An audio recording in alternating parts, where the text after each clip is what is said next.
second. Any other discussion? No other discussion, all in favor say aye. Aye. Opposed? Pass. All right, Dustin. Yes, sir. Judge, if we could go to item N1, this is discussion and or action on matters regarding COVID-19. These case numbers have decreased for the hospitals. All right, Judge, do you want to accept that for recording purposes? Yes, is there a motion to accept that report for recording purposes? So moves. Second. There's a motion and a second. Any other discussion? No other discussion, all in favor say aye. Aye. Opposed? Pass. All right, if we could go to item N10, presentation from Texas State Technical College regarding Central Texas Industrial Training Center. There's a mismatch between the number of jobs that are available and the number of people that are available to fill those positions. Move to accept for recording purposes. Second. Have a motion and a second. Any other discussion? No other discussion, all in favor say aye. Aye. Opposed? Pass. All right, if we could go to item N6, this is the Greater Waco Chamber of Commerce Monthly Economic Development Report for January 2022. Know that we have had one project announcement for this first quarter, and that was in McGregor with Messer. All right, if there's no questions, there a motion to approve the chamber report for recording purposes? Motion to approve. Second. We have a motion, second. Any other discussion? No other discussion, all in favor say aye. Aye. Opposed? Pass. All right, we can go back up to item F, budget and budget amendments. F1's regarding the FY22 budget. Francis? FY22 budget amendments, starting with F1A. Is there a motion to approve F1D through F1I? So moved. Second. We have a motion, second. Any other discussion? No other discussion, all in favor say aye. Aye. Opposed? Pass. Under item G, bids, RFPs, RFQs, G1 is authorization of recommendations. G1A regarding bid 22-004, aggregate surface treatment for delivery and pickup. All right, what's your pleasure on items G1A? Motion to approve the purchasing director's recommendations on the bids. Second. We have a motion, second. Any other discussion? No discussion, all in favor say aye. Aye. Opposed? Pass. All right. All right, item G1B regarding bid 22-005, asphalt emulsions for delivery and pickup. Not what's your pleasure, court? Move to approve the recommendation of the purchasing director. All right. Is there a second? Second. All right. We have a motion, second. Any other discussion? No other discussion, all in favor say aye. Aye. Opposed? Pass. I'd like to go to item L1. We have Shane Turner and Fiona Bond here. It's regarding the U.S. Department of Treasury Coronavirus Local Fiscal Recovery Fund American Rescue Plan Act discussion or action regarding the eligible expenses and our funding guidelines, reporting requirements, and funding request. So I'm Fiona Bond, Executive Director of Creative Waco, and of course this is Shane Turner, owner and operator of the Hippodrome. All right, so we will recess until 1 o'clock tomorrow. So it's 11.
Recording in progress.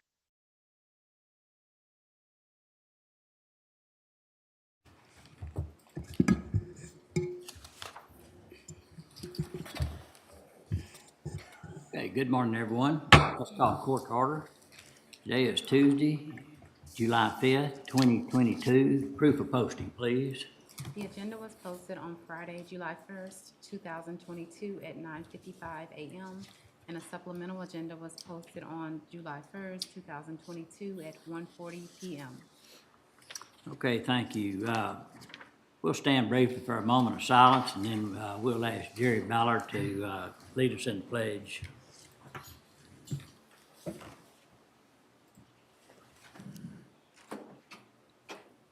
Would everyone please join me in the pledge? Pledge allegiance to the flag of the United States of America and to the republic for which it stands, one nation, under God, indivisible, with liberty and justice for all. Now the Texas pledge. Honor the Texas flag. Pledge allegiance to thee, Texas, One state, under God, one and indivisible.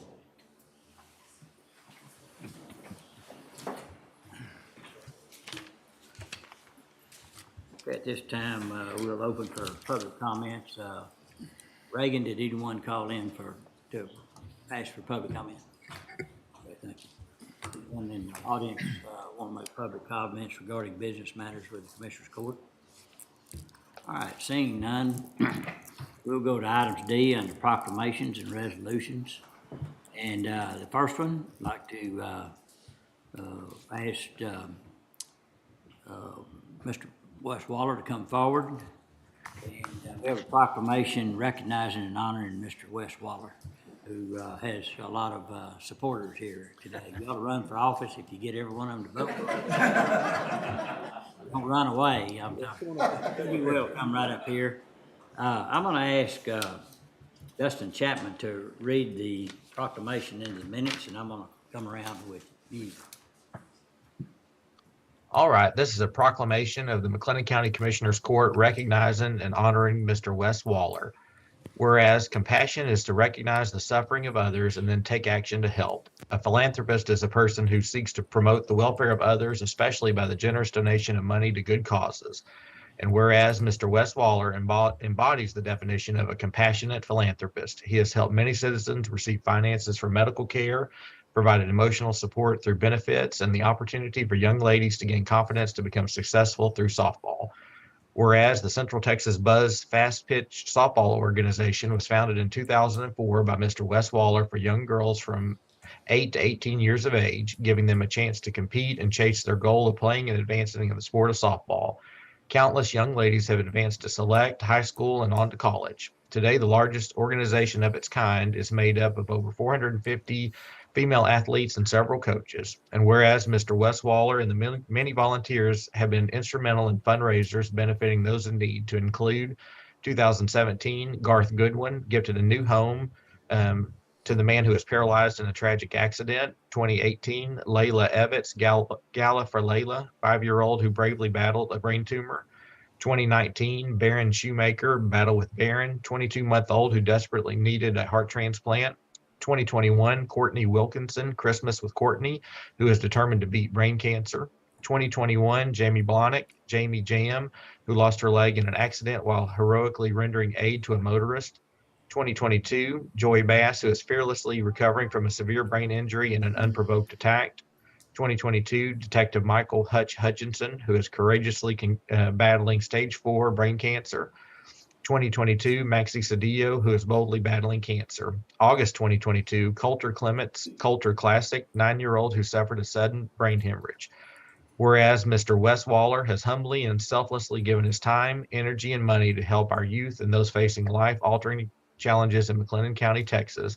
And whereas Mr. Wes Waller often says, keep swinging and don't ask me how I'm feeling, just tell me you're praying for me.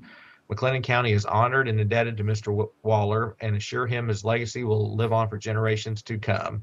And now, therefore, be it proclaimed that the McLennan County Commissioners Court wishes to recognize and honor Mr. Wes Waller for his contributions to the citizens of McLennan County as a leader and friend. The McLennan County Commissioners Court invites all citizens of McLennan County to join with this court in acknowledging the many lasting accomplishments of Mr. Wes Waller and wish him a full recovery.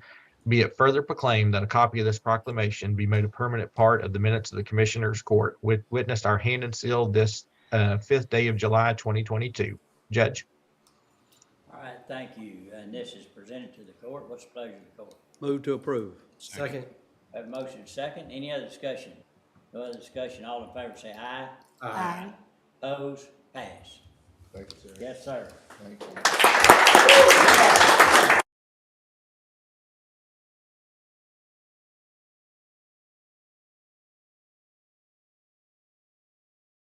Thank y'all so much. It was kind of I think it was kind of supposed to be a surprise, and it didn't work out as a surprise. I kind of found out, so I had to call my buddy Jeff and go, look, man, I kind of know, but the good thing about that, I think there's a positive in everything, is all these people are part of everything I've ever done, so please give them a round of applause. Any pictures or anything? Heck yeah. All right. Put that back on pause. Here, let's do one right here with the hand. Yes, sir.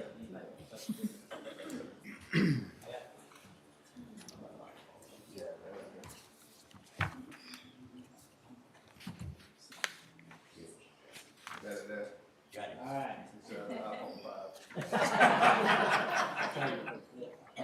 Thank you so much. All right, thank y'all, and you're welcome to stay and see the sausage made.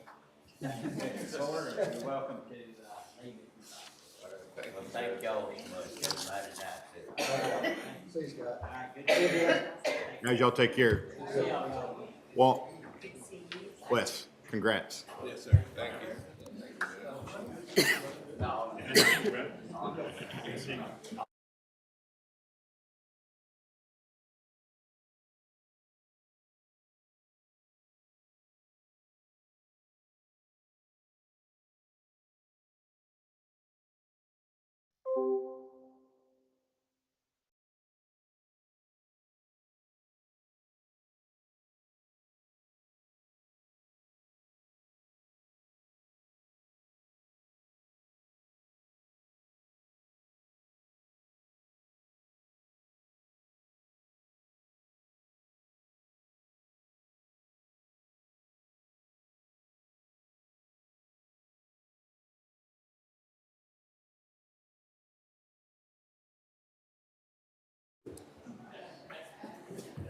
Okay, I think we have several proclamations, let's see, that Commissioner Miller's bringing forward, so Commissioner Miller. Good morning. I think today is a new record, and I hope I don't break this one. And real quickly, because I'm asked to do them all by acclamation, D2, Miss Williams, D3, Miss McCoy, and D6, Miss Johnson. I kind of call them my golden girls. It was just an honor to be with these three young ladies. Two of them celebrated being 80 years young, and one celebrated being 90 years young. And I know we get tired sometimes, but birthday parties are fun. The food is great, and the music's even better.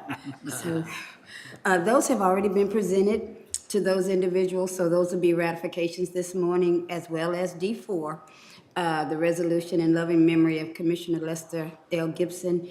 And again, I want to relay the family's thoughts and mine and appreciation to the court for everything that you all did during that time. I'm gonna go to D7. That will be presented on Friday, July 22nd at their reunion, and that's the proclamation recognizing the A.J. Moore High School 17th Biennial All-School Reunion. The last one I wanted to mention, and I sent a picture to Dustin. I thought it would just be really interesting and appropriate for the court to take a minute on the proclamation acknowledging Nurse Henrietta Napier. She is the first African-American public health nurse for McLennan County. And also her event will be this Saturday, July 16th at, they're having a health expo at Carver, GW Carver, and the Indian Springs location school in the gym. But Miss Napier, along with just being someone that I grew up loving and admiring, I didn't know it until I read her bio that, I'm gonna try to get to it. Well, I'm gonna give her all her accolades. She attended school, she was born and raised in McLennan County. She went to Charlie Wilkerson Preschool, Golson Elementary, Waco Colored School, and she graduated from the historic A.J. Moore High School in 1949, which was kind of special because she was 3 years after my mom. Following her high school graduation, she applied and was accepted into Meharry Medical School in Nashville, Tennessee, where she was a part of the graduating class of 1952 and became a registered nurse. When she came back home, she was employed first at Hillcrest Hospital, but a few months later, she became the first African-American nurse for McLennan County Schools. And I remember sometime back in our budget, we took that out because we hadn't used it in decades. The budget, I think, me and Francis are gonna look for it, for the allocations to the school district that the county used to run. Well, she was the nurse that went throughout the county and immunized all of the African-American students at our segregated schools. On top of that, she did that for 13 years, and then she transitioned to public health nursing at the McLennan County Health Department. The McLennan County Health Department, which is now known as the Waco McLennan County Public Health District. So she was the first nurse, African-American nurse at our health department, and there she provided prenatal, postnatal care, immunizations, home visits, child health, and tuberculosis control. And so, seeming that she was a McLennan County employee, I just wanted to take a few minutes for us to kind of get that history read into the record. I did not notice about Miss Napier. I just thought she was Mr. Napier's wife. You know, Mr. Napier was the first African-American sheriff deputy. And he played for, I think, Kansas City, which was really Dallas. I don't know, but back in the old days, he was a professional NFL player. And so he had all of the glory, and I just thought she was his wife. So when I read her history, I went, no, she was pretty extraordinary in her own right. And so this Saturday, they are going to celebrate her legacy with that health expo. And that's a partnership with Prosper Waco, her church, St. Luke AME, the Waco McLennan County Public Health District, the Baylor University School of Social Work, Baylor Scott and White, Ascension, and the Texas Area Health Education Center East, Waco region. It's a collaboration of all of those agencies. And I hate I'm not gonna be here. I'm gonna talk to Heather about presenting it on behalf of the county, unless somebody from the court wants to. But I just wanted to take a few minutes to kind of spotlight Miss Henrietta Napier. Thank you. So she not only was a former county employee, but her husband was too, if he Yes, worked for sir. Sheriff's Department. That's great. Great. Okay, so you would be making a motion to approve these proclamations. Yes, sir. By acclamation, I want to do D2 through D7. All right. Second. All right, we have a motion and a second. Any other discussion? No other discussion. All in favor say aye. Aye. Opposed? Pass. Thank you. All right, going to the consent agenda, recommended pulls are E3A, E3B, 1 and 2, and E3C. Are there any other recommended pulls? If not, is there a motion to approve the consent agenda with the exception of the pulls previously mentioned? So move. Second? We have a motion and a second. Any other discussion? No other discussion. All in favor say aye. Aye. Opposed? Pass. All right, Dustin, if you'll pick it up. Yes, sir. Judge, would you like to go to the work session and do the voting equipment update now? Yeah, that would be good since we have him on queued up. If we can go to item Q5 for a voting equipment update, I'd like to call on Jared Goldsmith. Hello. Good morning, everybody. Morning. So I know there's been a lot of discussion over the last year or so about voting equipment, and Judge asked me to try to give everybody an update on what we're looking at and kind of a timeline on possibly purchasing voting equipment here in the near future. So I'm going to give kind of some background information, what we've done, and what we're looking at for now. So, of course, we all are aware of our current voting equipment. It's the Hart InterCivic e-slates that we've been using since 2005. Of course, they are the paperless direct recording electronic machines. They are still certified here in the state of Texas. They have been working well for us. However, they are going to need to be replaced and updated in the near future, which is what we've been looking at. So what we had been looking at was a hybrid voting system, which was what we looked at last year when we did our demonstrations. Of course, by 2026, Texas law is going to mandate that all counties are using some kind of equipment that has a paper trail. And of course, this is something that cybersecurity experts are recommending. And as a trend nationwide, this is what everybody is going to, something that has a paper trail. As of last year, when we reviewed the hybrid voting system, which does have a paper trail on it, that was the only option that was available to counties that are vote center counties, which is what McLennan County is. Vote centers, of course, being where the voters can go vote at any of the open polling locations during election day. So that was kind of what our option was if we wanted to say vote center, was go with the hybrid. And of course, the hybrid is where the voter goes to an electronic booth. They put a piece of paper inside the booth. And then when they go vote, it brings it up on a screen. There's a touch screen where they go and actually touch their options on who or whatever option they are voting for. And then it prints out a piece of paper. And then the voter takes that printed piece of paper and deposits it into a ballot scanner. And then it is stored there. So since last year, when we were looking at the hybrid voting system, in Senate Bill 1, one of the provisions was that vote center counties can now use a hand-marked paper ballot. So I think this kind of opened up a new option for us that may actually work better for McLennan County and for the voters. And so how the hand-marked system works is it's actually similar to the concept that we use currently, where the voter checks in, and then they go vote in the the booth. But instead of having that electronic booth, what's going to happen is the voter is going to, or the poll workers rather, are going to print out a paper ballot there in the vote center that the voter will then take to a privacy booth and use a pen to actually mark their choices on the piece of paper. That piece of paper is then going to be scanned into a scanner there at the vote center and stored in a secure ballot box.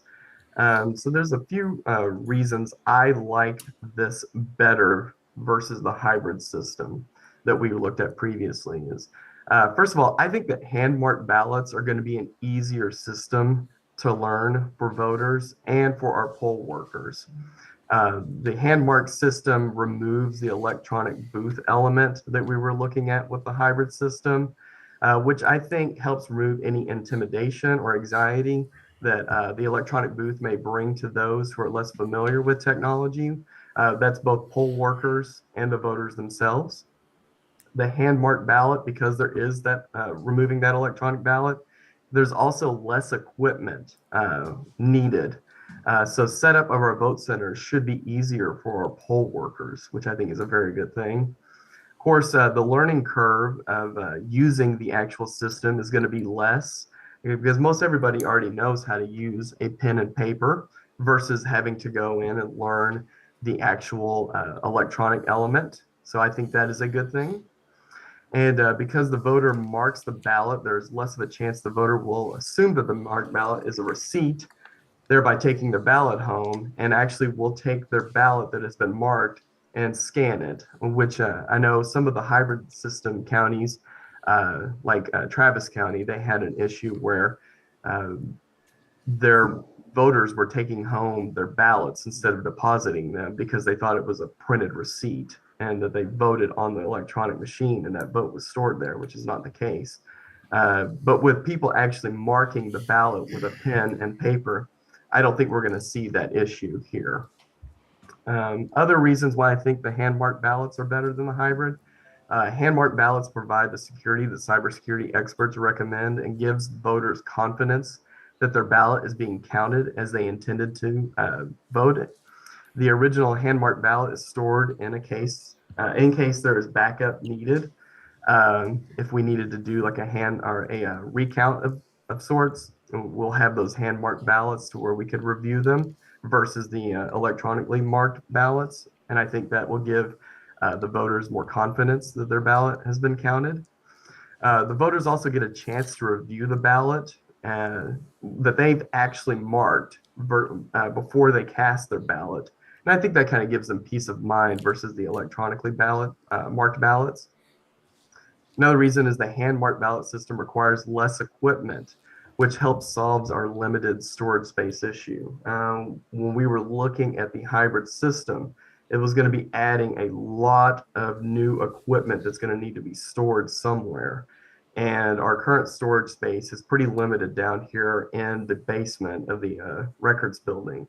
And it just wasn't going to be big enough to store all of the voting equipment.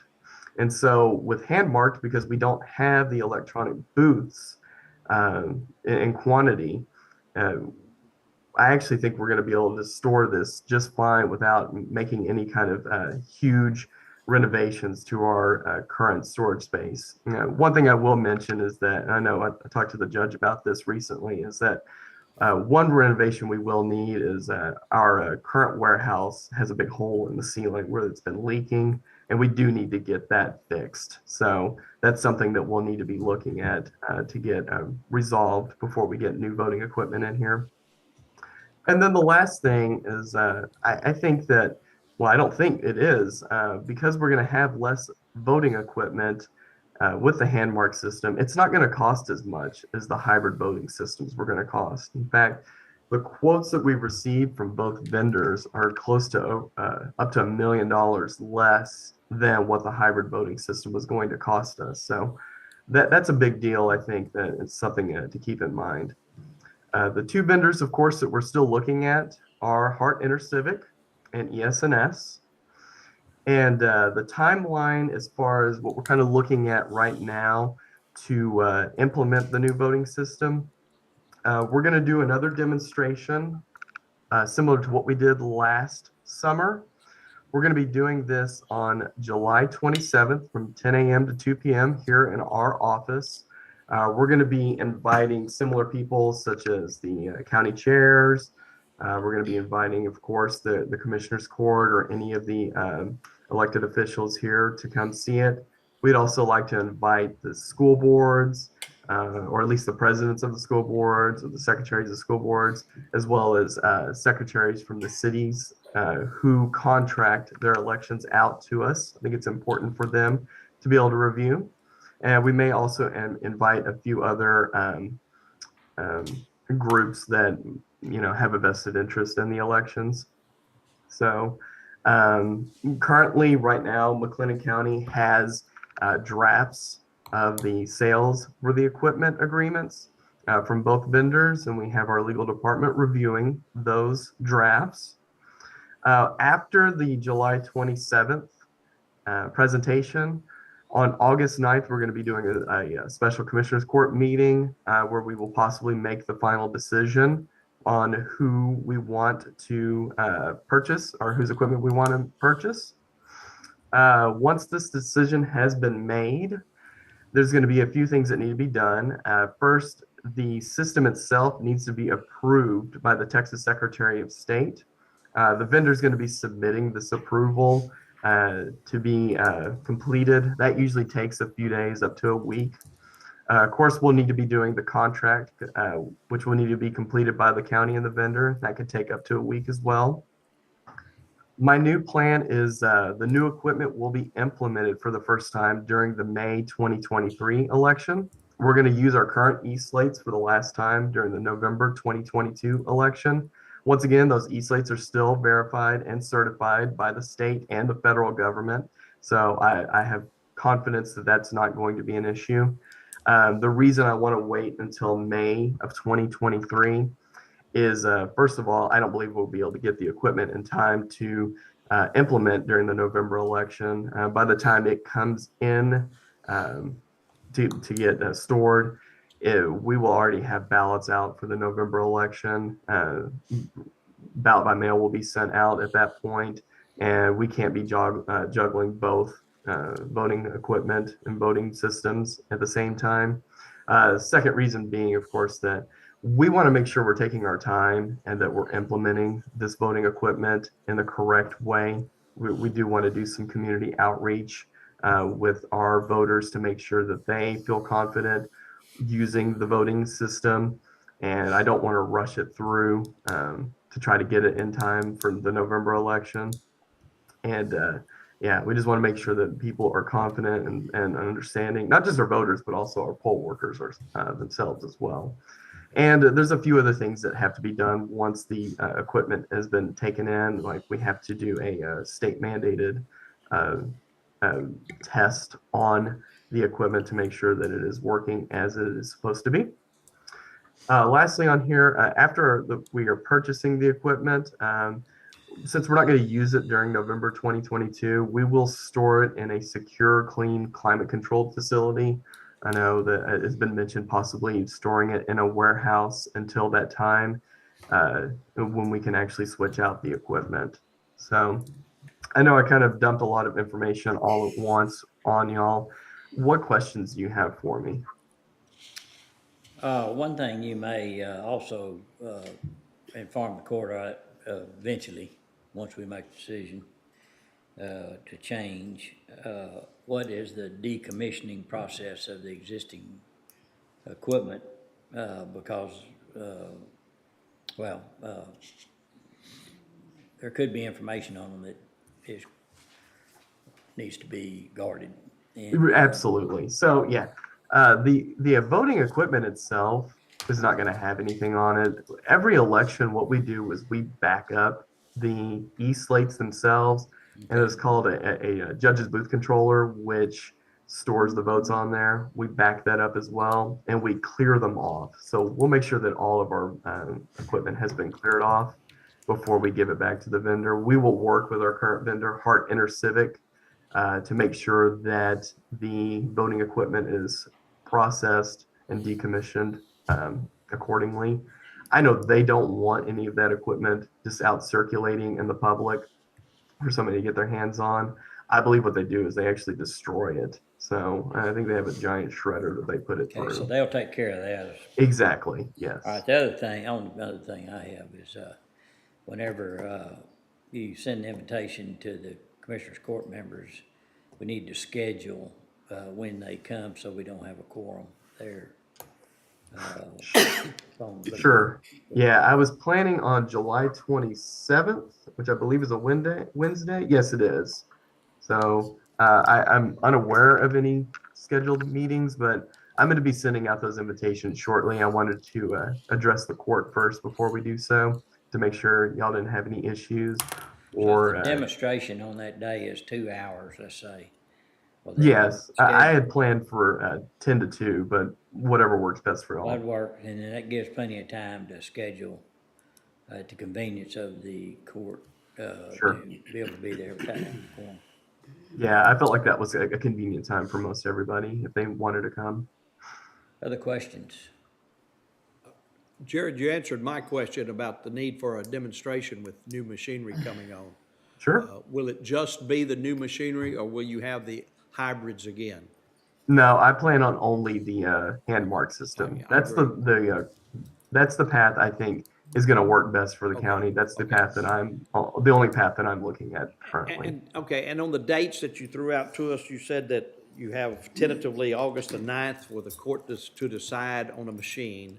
Right. But yet you gave a date after that for the state to certify something. What was that? Right. So once the decision to make a purchase has been made, the Secretary of State has to certify that, or I guess they have to approve rather. Okay, they're approving our decision.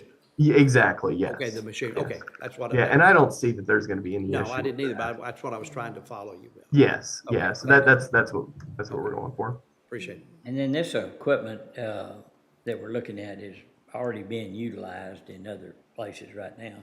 Yes, that is So correct. I think the board would like to be sure we go through a little bit of due diligence in calling those entities. Sure. Finding out how it's worked if they've already been through an election process. Sure. Anything? I know with Hart InterCivics equipment, Denton County utilizes it. They've been using it for at least 5 years now. Yeah. In fact, we went and visited them recently, a few weeks back, to view their facilities and to see kind of, what processes they have. They are not a vote center county at the moment. I know that is something they are working towards. Right. In fact, I believe they were kind of behind the push to make hand-marked ballots acceptable for vote center counties. So for what that's worth. Right. I believe Hill County actually uses this equipment as well. So Okay, good. All right. yeah, and if y'all need a list of which Texas counties use the equipment, let me know. I'll be happy to provide something with you. Yeah, that, if you don't mind, that'd be good. And, Sure. So, And okay. in past elections, one of the suggestions, recommendations, or criticisms from members of the community has been, could we implement a system that would allow for a paper ballot?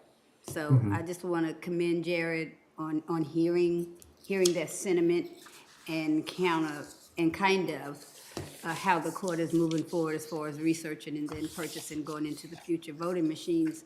You gave us a lot of information. I'm kind of piggybacking on Commissioner Smith. Is it any way that you could send us in writing your assessments, your recommendations, those important dates on the timeline? Could you? Yeah, I can that in send some writing? notes. Yeah, I have some notes that I had for this presentation. I'll be happy to send those to you. Okay, appreciate it. Okay, anything else? All right, thank you, Jared. Thank you very much. Y'all have a good day. Good. Thanks. All right, Justin. All right, if we can move back up to the pulled items from the consent agenda, start with E3A. It's an HR matter for information technology. And Judge, if we can hold this until later in the All right. agenda. Let's hold it. E3B is county sheriff. E3B1 is regarding request to fill vacancies prior to accrual exhaustion. Anna?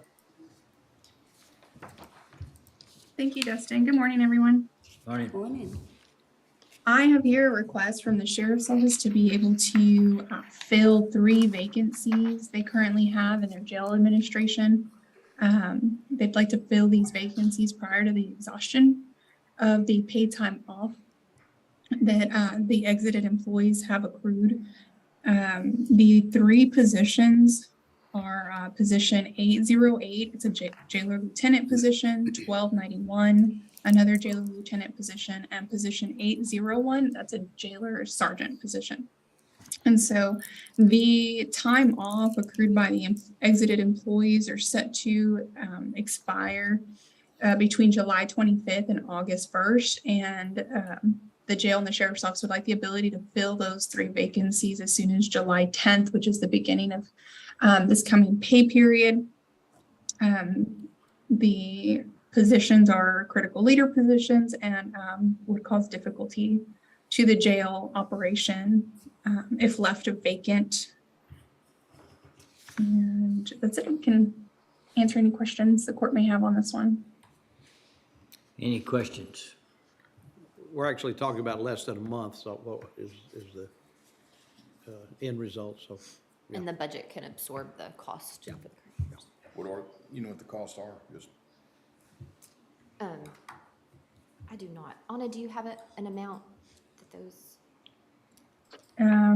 I don't have an exact amount. Let me see what the salary is. it's okay. Okay. It would take me just a few minutes to look that amount up.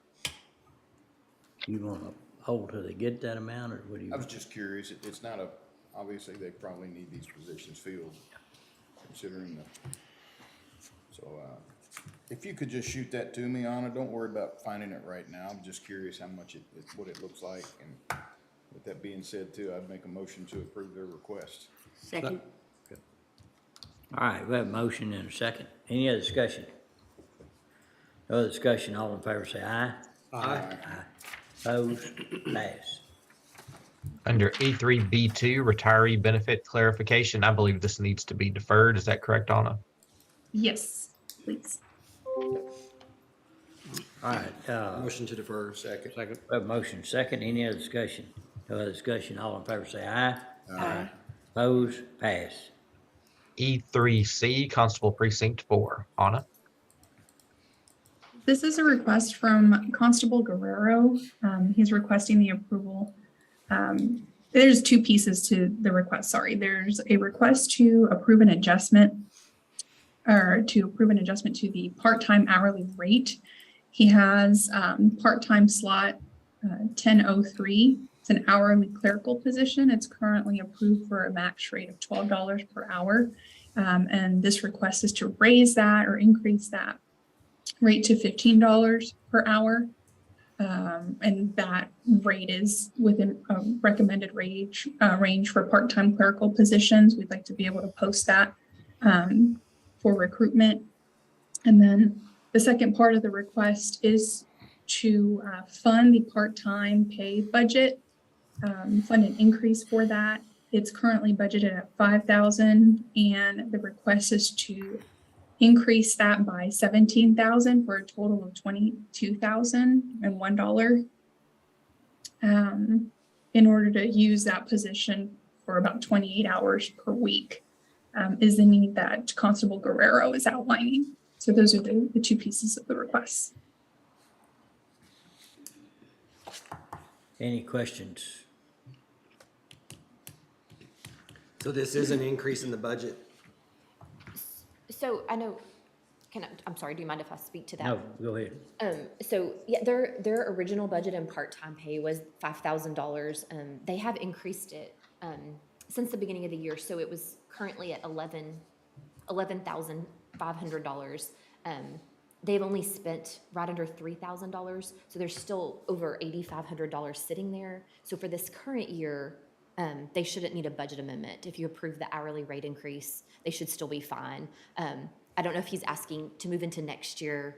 We may want to, if he's going to be utilizing that position more and at a higher rate, we can merge that into the budget for next year. Anna, on moving from $12 to $15, how does that stack up with other similar positions?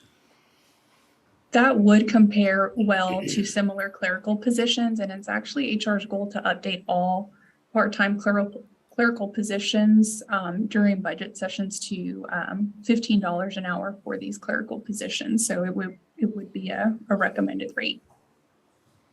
Okay. So what I'm And hearing, thank you for clarifying that, Francis. That helps a lot. so today we just need to approve the $15 an hour. The 17 should come to us at budget, correct? Yes, we can look at that budget for next year, but for now, the budget should be sufficient. Okay. Okay. Any other questions? Not. Make a motion to approve the request to go to part-time from $12 to $15 an hour. Second. Second. All right, have motion second. Any other discussion? No other discussion. All in favor say aye. Aye. Those pass. Thank you. All right, moving on to item F, budget amendments. F1s regarding the FY22 budget. Francis?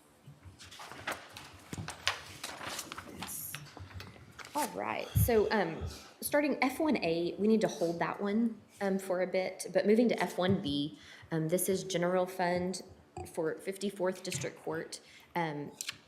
The judge is requesting to move from her court reporter's line item, which currently has a vacancy, so there is excess funds there, but moving into furniture and equipment in order to buy chairs for the courtroom. F1C, this is general fund for 170th District Court.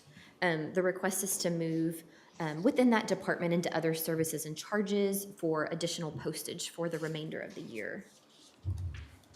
F1D, this is general fund in the countywide department. This is just an additional cost that's needed related to the AEDs, the new defibrillators that were purchased earlier in the year.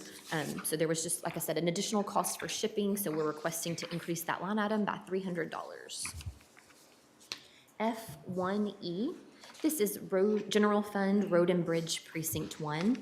The request is to move from various line items in that department into motor vehicle operating for fuel, oil, and gas for the remainder of the year.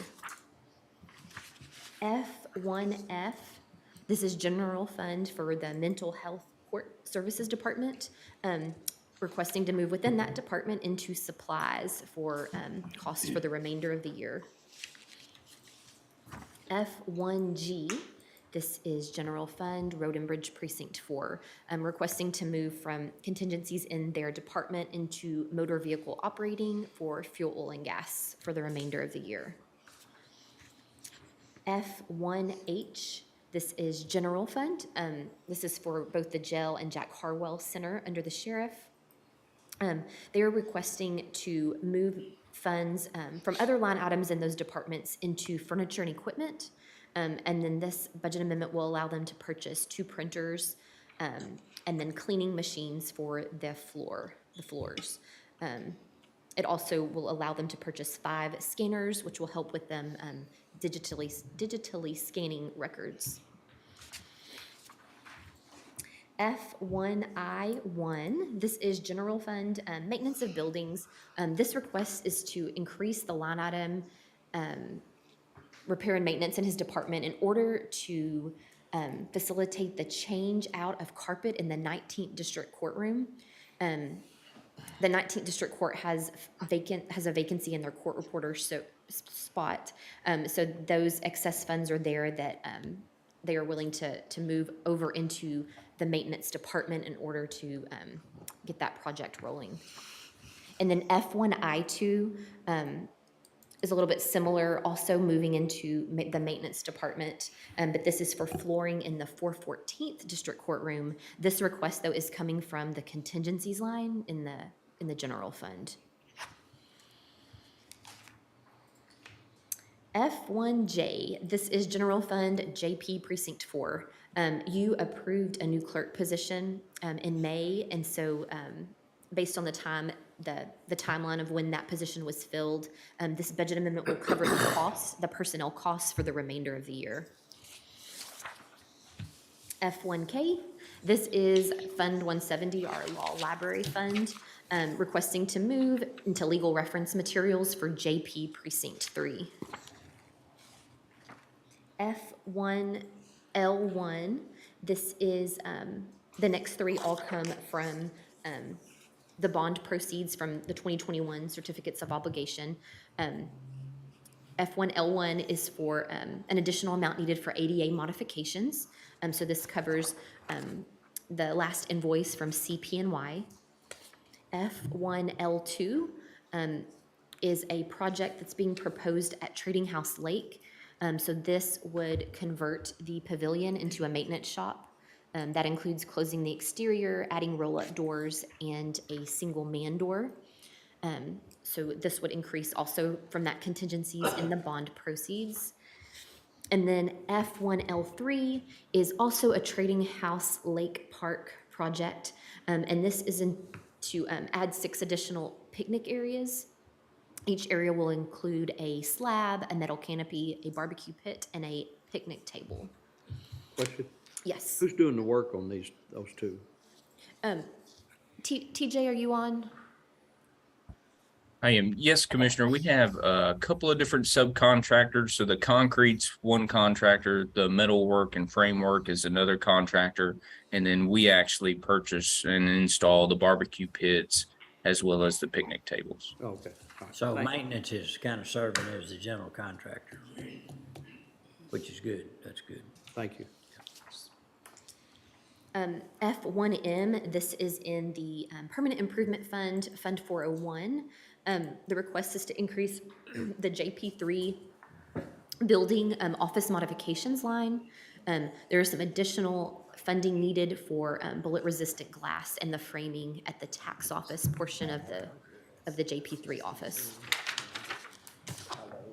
F1N, we also need to hold for now. We're still waiting on some information. But F1O is General Fund Maintenance of Equipment. And they're requesting to move from a line item in the Sheriff's Office budget into repair and maintenance and motor vehicle operating, just for additional cost for the remainder of the year. Just want to say something really quick on the Trading House Lake. I know you all have been out there, right? Have y'all been out there? We drove out there kind of getting the roads and everything ready for the holiday to make sure it was nice and pretty. it really looks good. Those canopies and those barbecue pits, the way they set it up for individual families to just have fun with that lake property, it really is nice. And so I'm looking forward to the expansion of it, because it was really pretty last week. It was really pretty. Yeah, and I think in the early discussions, we thought that, every year or so, we would do a little bit more, a little bit more. So that's good. Thank you for pointing that out. And so, Judge, that was F1A through F10. If we can hold until later F1A and F1N, we're waiting. Okay, with the exception of those two holds, is there a motion to approve the all items presented? So moved. Second. Motion made second. Any other discussion? No other discussion. All in favor say aye. Aye. Opposed? Pass. F2 is regarding the FY23 budget. Under F2A is discussion or action regarding matters relative to the FY23 budget. And Judge, I assume we're going to hold this till later in the meeting. Yes. All right, moving on to F2B. This is Waco McLennan County Library discussion and or action regarding funding allocation. And we've deferred this the last two court sessions, but Judge, this is something we want to just hold it for now to be able to discuss over the next today and tomorrow. Yes, please. Okay. F2C is Waco McLennan County Public Health District recording of FY23 county funding allocation request. We did notice an error in this letter, and I've requested a corrected copy from the health district, and I just received an email back that they're working on it. So if we could hold this right now, and hopefully we'll have it back today or tomorrow, and we can act on it at that time. All right. But basically the contribution, the letter stated we would move from $225 to $250 per person. It will actually, we're currently paying $2 a person. It would bump to $225. Okay. All right, nothing under item G, bids, RFPs, and RFQs. Under item H, contracts and interlocal agreements. H1 is authorization of termination of agreement with Ryan Technology Services. This is for the LogSoft software for County Sheriff. Ken? Yes, I think you had the paperwork. We signed an agreement with Ryan Technology for their LogSoft software back in 2016. Got a call from the Sheriff's Department. They no longer want to use this software. And so we're just bringing it to the court for your approval for cancellation of this agreement. Okay, any questions for Ken? All right, is there a motion to approve his recommendation? So moved. Second. A motion, second. Any other discussion? No other, yeah. What does the software do? Do you know, sir? I think it was the software that they were keeping up with their people at the jails hours that they worked, which kind of we're doing double work there. So there's a payroll, it was part of the payroll process. No, that's not correct. Okay. What? I thought this was. I'm sorry, that's for tracking inmates in critical locations and then keeping electronic logs for the inmates. Is what that software is utilized for. I'm sorry, I didn't want to interject. I don't want the wrong impression to be given to the court. Thank you, David. I misunderstood. Right. Any questions for David? All right, what's the pleasure of the court? Motion to approve. Second. We have a motion, second. Any other discussion? No other discussion. All in favor say aye. Aye. Opposed? Pass. H2 is authorization of business associate agreement with Consensus Cloud Solutions Canada. This is SR Fax digital email fax service for health services. Back on June 21st, we approved a revised quote for this system, and this is just the business associated agreement that's related to that service. Okay, any questions? All right, what's the pleasure of the court? So moved. Second. All right, we have a motion, second. No other discussion. All in favor say aye. Aye. Opposed? Pass. H3, authorization of interlocal cooperation agreement with Bosqueville Independent School District for work on parking lot. Commissioner Perry? It's just as it reads, interlocal agreement with Bosqueville ISD for patch and chip seal the school district's parking lot. They've agreed to pay the county an amount not to exceed $6,573. Motion to approve. Second. Have a motion, second. Any other discussion? No other discussion. All in favor say aye. Aye. Opposed? Pass. H4 is authorization of customer service agreement with Republic Services for a dumpster rental for Road and Bridge Precinct 1. Commissioner Smith or Ken? Either. I was just going to say we have more trash. We need a bigger dumpster. Okay. Okay. Is that a motion? Motion. Sounds to reasonable. approve. It's really simple. I just not sure you felt firm in your conviction. Yeah. All right, we have a motion. Was there a second? Second. All right, we have a motion second. Any other discussion? No other discussion. All in favor say aye. Aye. Opposed? Pass. Under item I, capital improvement and construction projects, I-1s regarding the Mart Water Project street repair agreement with the City of Mart, authorization of third and final payment request. I know Zane drove these roads again at the end of last week, and they are making progress, but they are not complete. So I think the recommendation would be to keep this deferred. Is there a motion to defer? So moved. Second. Have a motion second. Any other discussion? No other discussion. All in favor say aye. Aye. Opposed? Pass.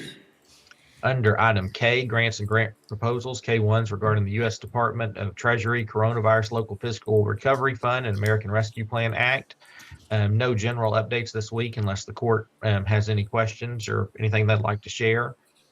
Under K1A, discussion and or action on ARPA funding requests and or related agreements. K1A1 is the Central Texas Industrial Training Center. This is the ongoing discussion about the training center with TSTC. We continue to make progress on that agreement, but Judge recommended it be deferred again.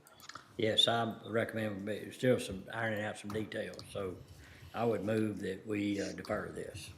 Second. Have a motion and second. Any other discussion? No other discussion. All in favor say aye. Aye. Opposed? Pass. K2s regarding the bipartisan infrastructure law, discussion and or action on funding guidelines, opportunities, eligible projects, programs, and related matters. No real update this week, but Ken, Francis, and I will be meeting with TLC, the engineering firm that we had selected as the grant consultant to try to work on a fair and reasonable price. Then hopefully we can get this rolling. So no actions needed today. Okay, thank you.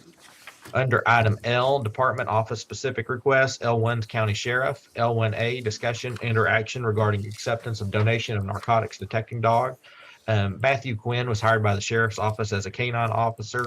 He owns his own certified narcotics detector dog. So he is going to donate the dog to McLennan County for the use and benefit of the sheriff's office. And then the dog will be transferred back to Matthew Quinn when he's separated, when he is no longer the dog's handler, or when the dog is deactivated. So we just need a motion to accept this donation at this time. Okay, any questions? Make a motion to approve. All right, have a motion second. Any other discussion? No other discussion. All in favor say aye.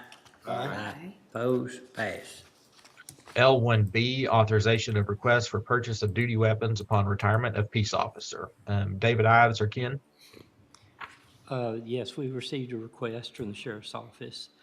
Ben Birch is retiring, and he would like to buy his service weapon. And again, he's able to do so under Government Code 614.01051 in the amount of $325. Okay, any questions? Is there a motion to approve? Move to approve. Second. A motion second. Any other discussion? No other discussion. All in favor say aye. Aye. Opposed? Pass. L2, Road and Bridge Precinct 1, authorization regarding acceptance of reconstructed roadway for heavy truck entry along South Baxley Road, donated by Metal Max LLC. Zane? Morning, everyone. Morning. Metal Max LLC donated approximately $80,000 worth of pavement along South Baxley Road, adjacent to I-35 access road. They replaced approximately 3,100 square feet of roadway with 8 inches of reinforced concrete pavement to account for their heavy truck traffic along that area. So this has been reviewed and is recommended for approval. Okay, any questions? No questions. Is there a motion to approve? So move. Second. Have a motion second. Any other discussion? No other discussion. All in favor say aye. Aye. Opposed? Pass. L3, adult probation, authorization of order accepting certain property as donated and order declaring certain property as not meeting the criteria for salvage or surplus, and authorizing the disposal of said waste property regarding Surface Pro tablets and body armor vests. I'd like to call on Ken and Chip. Yes, just to share, of course, adult probation, their items do not belong to the county. So for us to do anything with those items, they needed to be donated to the county. If the county accepts the donation of those items, then we're asking that you allow us to have those destroyed. It's a Okay. two-part. Any questions? Not much. So the motion is to accept the donation and then also to allow them to be destroyed. destroyed. Okay. Any questions? All right. To approve. Have a motion, is there a Second. second? There a motion, and a second, any other discussion? No other discussion, all in favor say aye. Aye. Opposed, pass. Under item L4, purchasing, authorization of online auction with Renee Bates, related ad in order declaring certain property as surplus and authorizing disposition of the same. Ken? We're just trying to keep the auctions moving forward, having a lot more smaller auctions. Again, this is an auction that we're having with 11 lots. There's some stuff stored in computer stuff in purchasing. Then we have some miscellaneous items at Cobb's. Road and Bridge 3 has a roller and old bench seat, and Radio Shop has some old junk bunk beds. If approved by the court, the auction would begin on July 8th and close on July 22nd. Okay, any questions? No questions, what's the pleasure of the court? Move to approve. Second. Have a motion, second, any other discussion? No other discussion, all in favor say aye. Aye. Opposed, pass. All right, under item M, additional items for discussion and potential action. M1's discussion and or action on matters regarding COVID-19. Elizabeth, did you have any update this morning? I do not have anything this time. I sent a message to the health district asking if they had an update. I'm getting some typing right now, so I may have something in a second, but I don't have anything at this time. Actually, I do have a update, sorry. They are seeing an increase in cases. They are starting to see some more confirmations. And so just remember, just a reminder for everyone, just practice those safe practices, hand hygiene, social distancing as needed, masking as needed or recommended by your doctor. That's all the health district wanted to say at this time. Just Yeah. to, Go ahead, Commissioner. just to add a little bit, because I did talk to Waco Family Medicine and Dr. Griggs.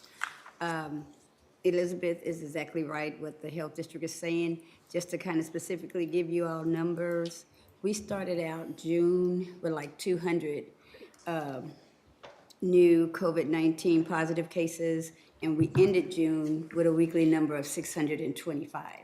So our cases are increasing by the week. We had 21 people in the hospital last Friday. The week before that, we had 15, so we're seeing our hospitalizations also go up. Bright news, maybe the only kind of light in the tunnel might be that our fatalities are not going up like our cases. We did have one last week, then we skipped a week. The prior week, we had one. They're attributing it to that subvariant of Omicron. They say it's more contagious, but it doesn't seem to be as deadly as what we saw in January. But they are, like Elizabeth's saying, asking everyone to just, I know we're tired, but to still, do all those protocols. If you're going out and you're going to be around people you don't know, wear your mask, do your social distancing, and wash your hands often, and commonly touch surfaces, because we are seeing a wave and an increase in our numbers. Okay, thank you. Anything else? Now, is there a motion to approve that report for recording purposes? So moved. Second. Motion made second, any other discussion? No other discussion, all in favor say aye. Aye. Opposed, pass. Under item M2, selection designation of public members of the Salary Grievance Committee regarding the FY23 budget. I don't believe there's any action needed at this time. Okay. Moving on to item N3, authorization of the Commissioners Court to continue the county judge's disaster declaration and prohibiting the sale or use of all fireworks in McLennan County due to extremely dry and hazardous conditions. On June 28th, judge issued an order enacting a disaster declaration, And that order was good for 60 hours unless it was extended by the governor. The governor's office did extend that order, and so it runs concurrent with our burn ban order.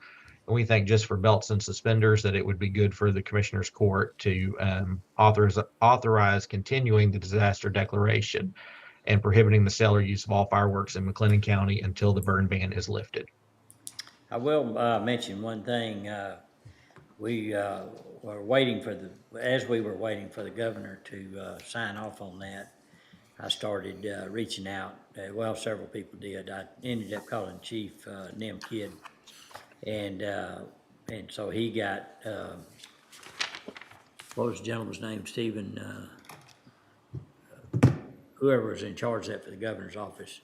And the only thing they wanted us to modify our order was to take out any mention of jail. In other words, there's a fine, those things, but It's strictly civil. it's strictly civil, not, yeah. And so I scratched through that, initialed it, and I think, Dustin, we actually refiled that with county clerk and forwarded that to the governor's office. And Judge, I'm sorry if you, I lost connection for just a second, so. Well, we did, after I made the modification and initialed those changes, we did send that to the county clerk's office, I guess, or did we? It's gonna be sent today once the. Got you. Okay, thank you. All right. Were there, I mean, I think there was discussion in court that there weren't, you couldn't, I heard some last night. Was there any, what was there, were there any fires? Were there any, I mean, there had to be some fireworks sold before. Yeah, I mean, there was some fires, but I don't know if they were related to fireworks. They were small around the county. But I know patrol was trying to, keep an eye on it and those things. Yeah, like at the park, which we don't allow fireworks at the park anyway. But I'm not aware of any that was caused by fireworks. I know there was, I just saw on Facebook that people were hearing a few people using fireworks, but. it was a lot less. Yeah, right. Yeah, for sure. Any other questions or comments? So, Dustin, I guess we need a motion to, would this be a ratification? Or this is actually an extension of the order, right? Yes, sir. Okay. All right, what's the pleasure of the court? Motion to approve the continuance of the judge disaster declaration and prohibiting the sale and or use of all fireworks in McLennan County. Thank you. Is there a second? Second. There's a motion and second. Any other discussion? No other discussion. All in favor say aye. Aye. Opposed? Pass. M4 is authorization of recommendation committee for Director of Information Technology applicants. Anna? Thank you, Dustin. I was having connectivity issues too, so just in case I lose anybody, I'll try to log back on if I get knocked off. So this item here, I'm presenting the list of recommended committee members for this recommendation committee for the IT director role. Those members include internal leaders here to the county and then some external IT professionals as well.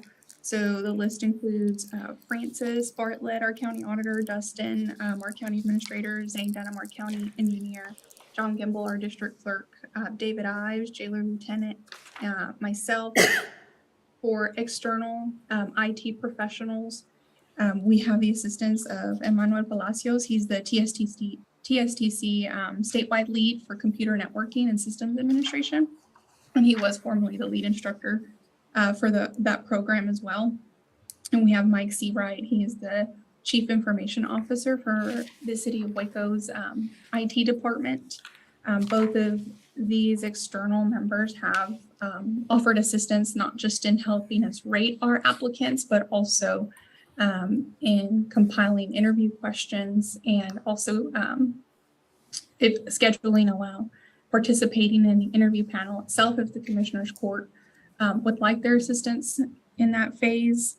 And upon approval, if the court approves these members, I'll be moving forward with sharing the applications with these individuals and also sharing the applications of our qualified candidates to the members along with a rating sheet that we've created for the position. The rating sheet does have an area for comments of an explanation for their rating. And so I plan to bring those rating sheets back to Commissioners Court for review. And let me, I guess, reiterate, the intention is that the Commissioners Court absolutely make the final decision on this. This is just getting some input from other folks that might have a broader perspective or helps as a group has a broader perspective maybe than we do. The court also is obviously can make all the information that that group looks at available to themselves to look over that, including all those applicants that were, obviously don't qualify at all. But still, the court, if they choose to, they can sit down with HR and go through all of those to be sure you're fully engaged in this process. How many applications have we received? We've received 10. Position's still open. Correct. It is still open and accepting applications. Had a quick question. During the hiring process, I know the court, we're kind of bound under like executive session and keeping everything confidential. And I know sometimes when people apply for a position, they don't necessarily want that to be common knowledge. Absolutely. So what are the confidentiality parameters on the committee? So Anna, you will set the ground rules with this group if the court approves them in regards to confidentiality, correct? That's correct. So I'll kind of explain some guidelines on the information that they're receiving, expectations for what to do with that information, including keeping it confidential, and then instructions on the rating and instructions on the depth of the participation. Good catch. Yeah, and also, I feel like that once this process starting, if we leave this position open, it could actually bring to the attention of the people that might be interested to make application as well, so. All right, as you see the list that were presented, any other questions for Anna? All right, what's the pleasure of the court? Move to approve the committee as recommended by the HR director. Second. We have a motion second. Any other discussion? No other discussion. All in favor say aye. Aye. Opposed? Pass. M5, authorization of intergovernmental transfers of funds derived from the County Healthcare Provider Participation Fund mandatory payments to provide the non-federal share of a supplemental payment program authorized under the Section 1115 waiver. Heather?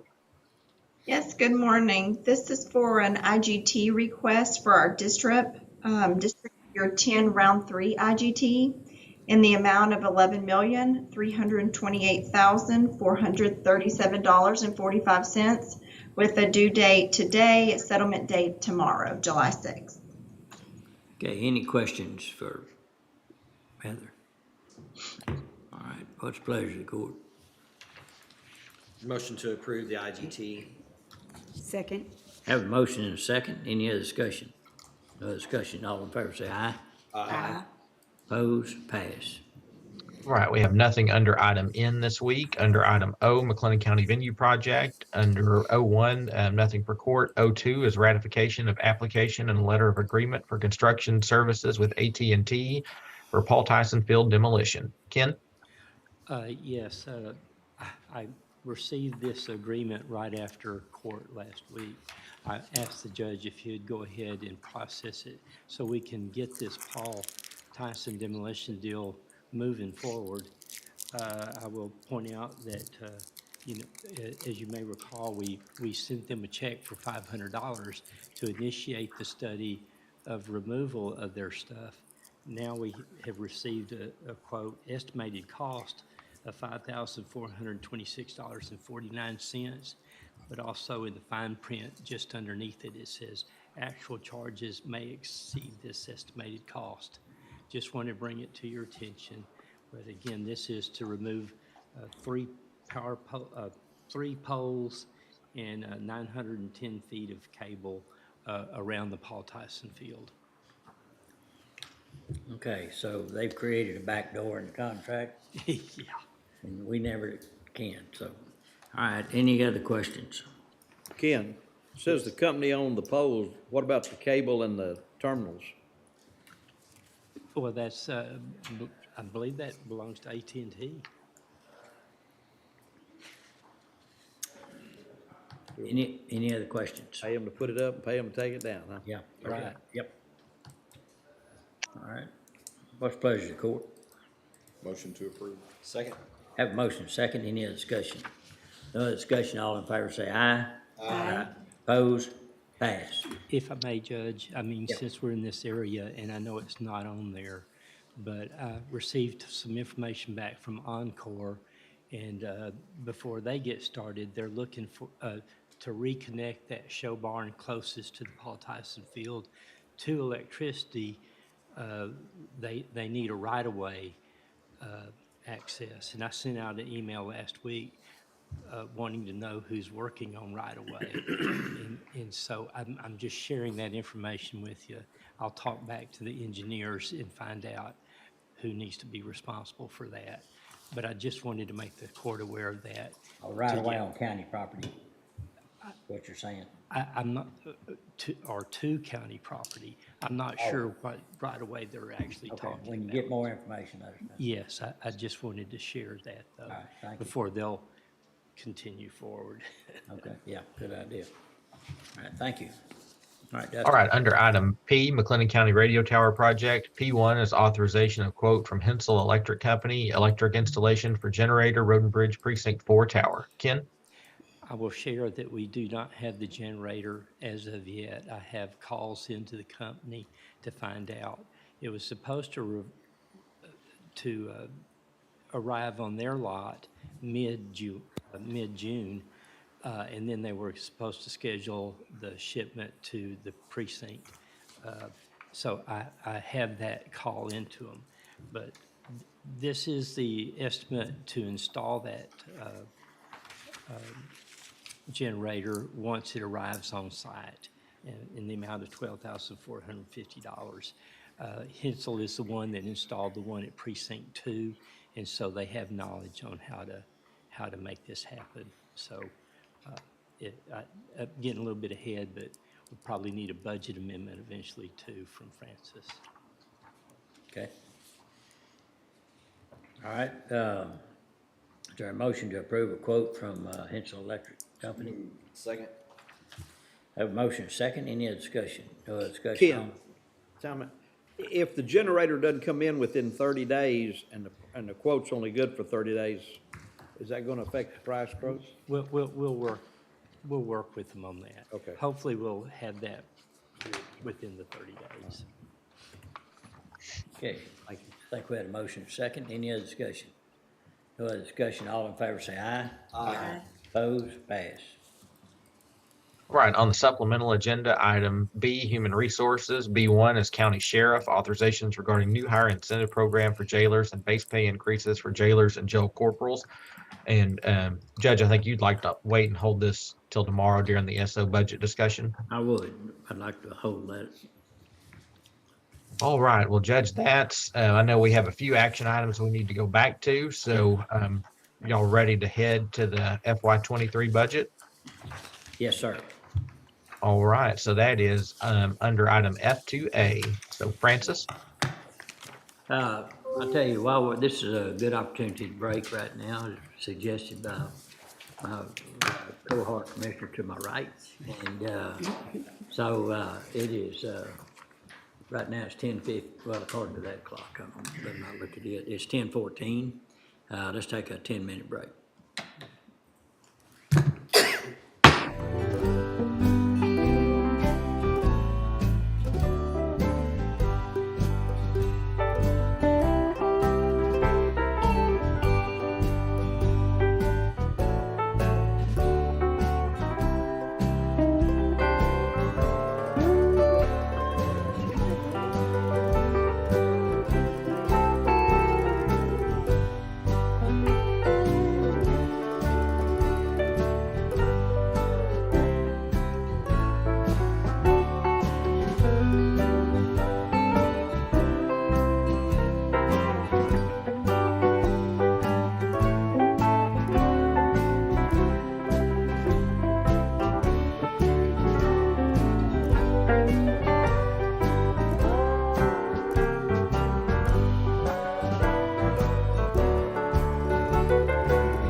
Recording in progress.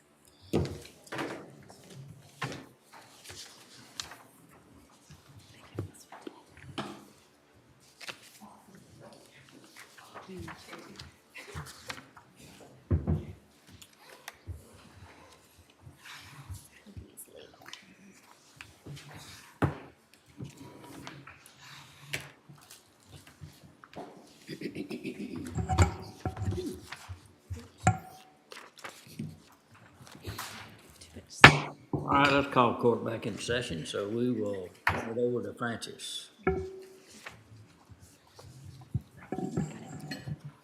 Hello. Good morning. Good morning. Y'all situated now? I think so. Well, it's hard to believe that we are here today, starting this already. But we have passed out a packet just to kind of get us started today. And Haley will bring that up on the screen as well. So I just wanted to start really high level first and then actually get into some detail today. And we have a lot to get through the next couple of months, of course. But specifically, we have a lot to get through, or my goal is to get through a lot this week. So we'll get into more what this week will look like here in just a bit. So this is super simple, but just want to reiterate for anyone that's listening. So our main goals are to adopt budgets for our general fund, our debt service fund, and our permanent improvement fund. Those are all funded through ad valorem taxes.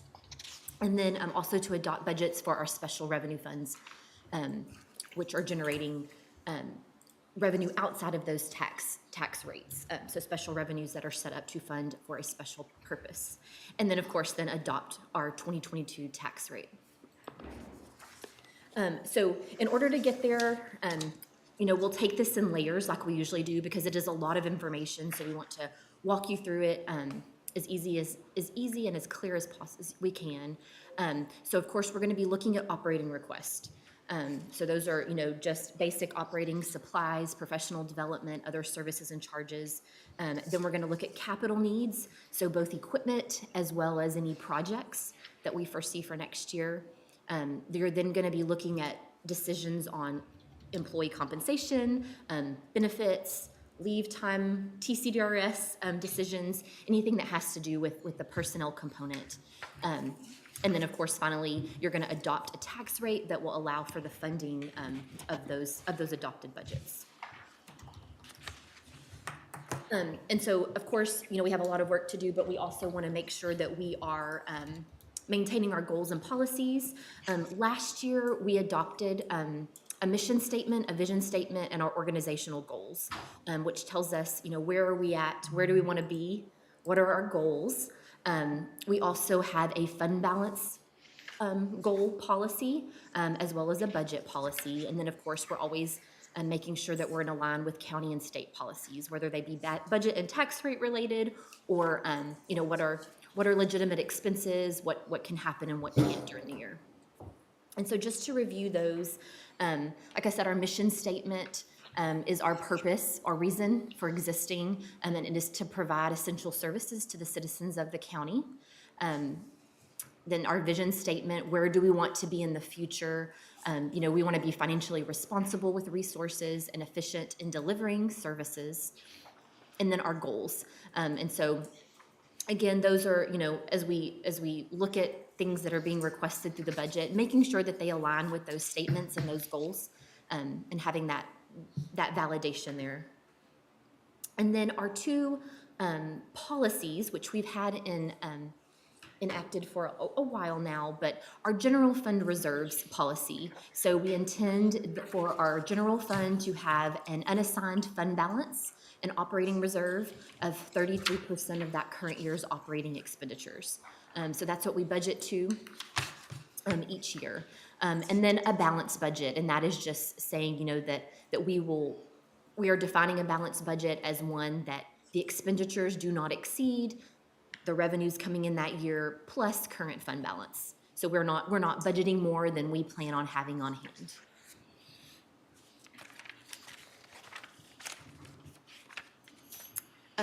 I wanted to just, we've looked at this before, but just highlight some important dates.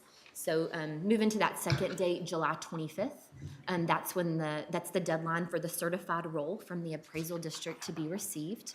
Then July 28th, on that Thursday, that is when you will be voting on the proposed tax rate, and we will file the proposed budget.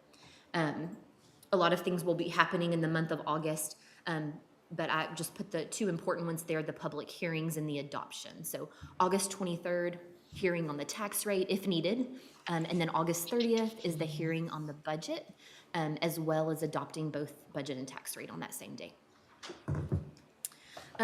So to get into a little more detail,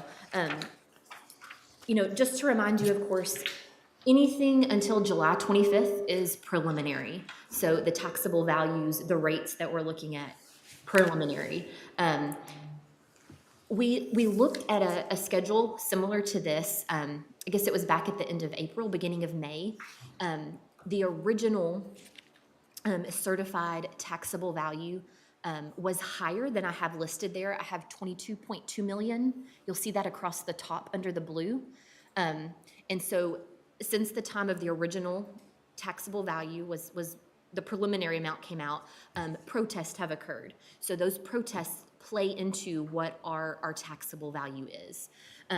We will continue to update that through, of course, through July. So of course, that number's probably already changed since.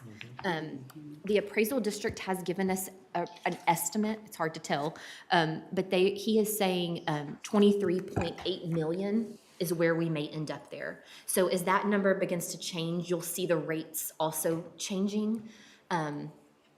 But just as it is right now, I just wanted to just take a snapshot of it as this moment in time. What was that number again?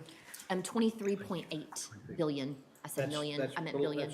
That's taxable values, Correct, 23? correct. And that is taxable, so that's after adjustments have been. 23.8. Yes, 23. And so here you can see, just like the blue lines, you'll see there in that middle column, our current rate is 0.425 cents. And so just based on that, you'll see there that our no new revenue rate is that 0.392. Moving all the way down to the bottom, that is generating a little bit more in revenue.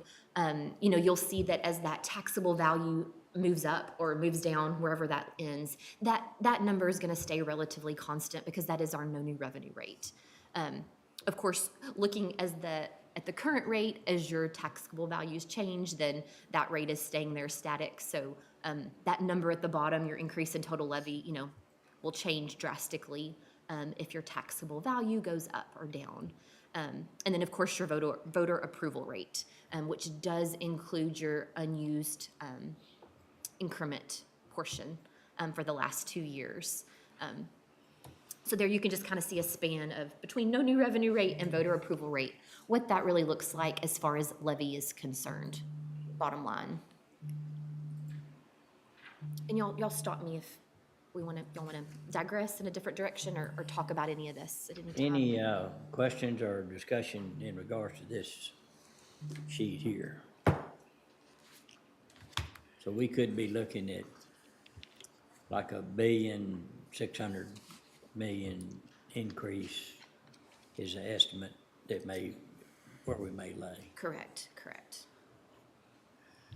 And we'll be updating that each week, so we'll get updated numbers here before this week is out. Okay.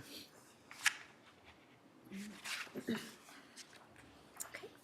And then, again, I know we've covered this before, but just again, no new revenue rate, that does enable the public to see that relationship between taxes for the prior year and for the current year. And it's based on a rate that would produce that same amount of levy on those same properties that were taxed in both years. That voter approval rate is that maximum rate allowed without an election. And then it is 3.5% above the no new revenue rate. But like we looked at a minute ago, we do have unused increment rate that is included in ours. And so that unused increment rate rolls, it's a 3-year rolling sum that will be carried forward. One thing, just everybody knows this, but point out, that the, no new revenue rate is based on, as you say, same properties. So there's also properties that weren't on the tax roll last year that have now on the tax rolls. It actually adds to the gross dollars. Correct, correct. Okay. And then, I know we touched on a minute ago, the dates of the public hearings, but again, just to review, the public hearing on the tax rate, it's changed in the last few years. It is mandatory only if the proposed rate, the rate you propose, exceeds the no new revenue rate. And then the public hearing, the budget is mandatory. We must have that.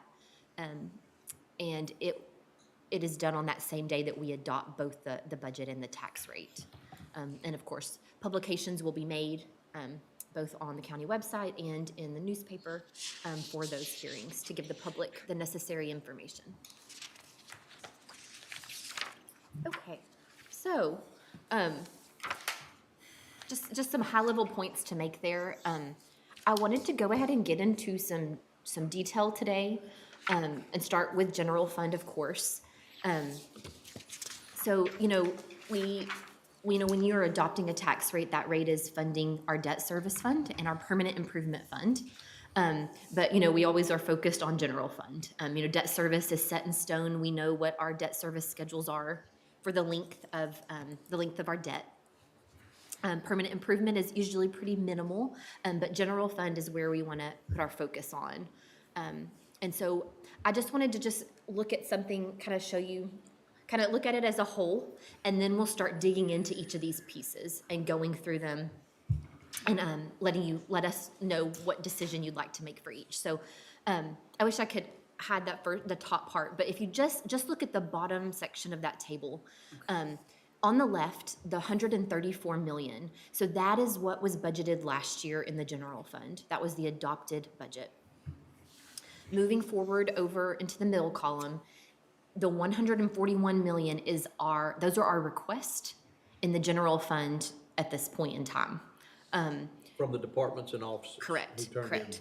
So this includes all capital requests, all operating. It does not include, so the way we done this, like I said, it's easier to take it in layers. This budget does not include any personnel changes at this time. It doesn't include any new requests. It doesn't include a COLA. And so that is just, if you kept all positions the way they are at the same salary, that's what it would be. And so I just wanted to make sure that's pointed out. And so we just didn't want to complicate those numbers. And so then if you look across there, you'll see the operating budget increased by 1.5 million. So that is across all departments, and that is, the list, the grouping of accounts from supplies, other services and charges, road construction materials, professional development. Those are, ongoing expenses that allow these departments to operate. So 1.5 million is the increase since last year. We will be going through that 1.5 million with you over the next few days, so you can see exactly what makes that up. Walking it down, the personnel budget, I said it's the same positions as last year, but you have made changes during this current year. So to keep those in place, that's why there's an increase there. So that would be, we made some changes to the nurses, the nurse pay structure. We also have a new department, the 474th District Court, so we have to account for that as well. So even though there's an increase there, those are things that are in place or will be in place. So that is based on current salaries. Capital outlay, 4.7 million in increases, and it is made up primarily of two things. That would be elections equipment, 3.6 million. Jared spoke on that, of course, earlier, and it seems like that number will be coming down. But we have that plugged in there, for discussion purposes and to get things going. The other million is, there was an increase. We made an increase to the line item where we are budgeting for bridges and low water crossings. So last year we budgeted 2 million. After some discussions with the engineer, Zane Dunham, he recommended we increase that to 3 based on what he thinks we can get done next year. So, and we'll be, of course, covering that and seeing how you feel about that But I just wanted to kind of show you where those increases lie as far as what we've received in request. And again, we'll be tearing through those and going into all the details. And then on the top of that, you'll see again, of course, that we had $119 million estimated for revenue last year in the general fund. This year, just moving over, sitting at right at $125 million.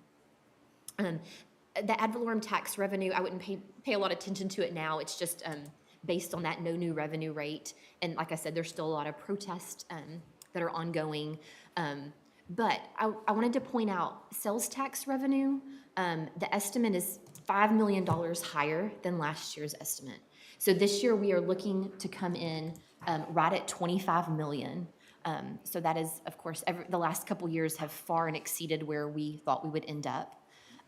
So next year we've estimated 26 million. Other sources of revenue, which is all of your fines and your fees. There's alcoholic beverage tax. There's a very long list. We're looking at those coming in about 1.4 million higher. So I wanted to point out that if you go down to the bottom, your total expenditures, if you approved all of those, your expenses increased 6.8 million. We have covered that increase almost with the increase in other revenues up top. So you've covered that with an increase in sales tax and other sources of revenue. So, I think our goal is to always look at other ways of funding our budget other than going to the taxpayers. And so, as those other sources of revenue continue to grow, we don't have a lot of control over those. Sales tax, you can say the investments you're making in economic development are paying off. And so those are saving money for the taxpayers through the collection of ad valorem taxes. So I think it's just good to monitor those. We don't talk a lot about sales tax, but those other sources of revenue, those are funding a pretty large portion of our budget. And we just, want those to keep tracking forward so that we can cover our increased cost each year with amounts outside of ad valorem taxes. Question. Yes, sir. Under the total revenue, the 2022 budget, where it says 119, 212, 613, was that what we budgeted, or is that what we're actually going to bring in? No, that is just budgeted, estimated. What was originally budgeted? Yes. Okay. Yes, sir. So then based on the trends during the year, and we look at trends over, the last 5 years, then that's how we come up with our estimate for 2023. We've also, we also always use our special revenue funds to try to minimize the cost on the general fund and other funds.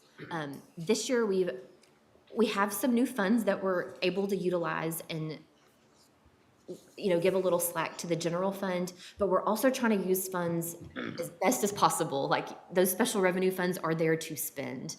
They are to cover cost. We're mandated to do things. Those special revenue funds are there to cover those. So you'll see, we'll show you some detail, but I want to say it was about 400,000 that we have found that we can move either to these new special revenue funds or utilize our current special revenue funds better.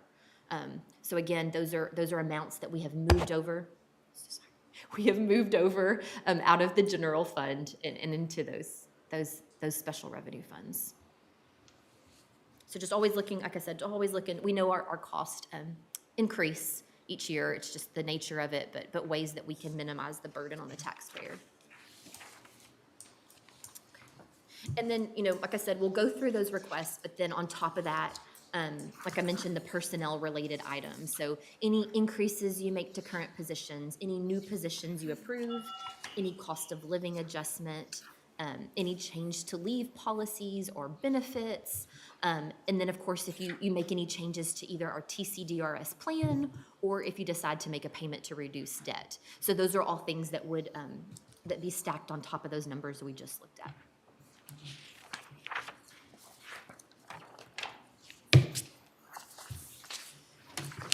So, again, y'all stop if we need to go back to any of those topics. But I passed out a schedule as well, or Haley passed out a schedule as well, for this week. So our goal is that by the end of this week, that you will have information and will have heard about every request, that we have received, so that you'll have time to digest it and think about them all.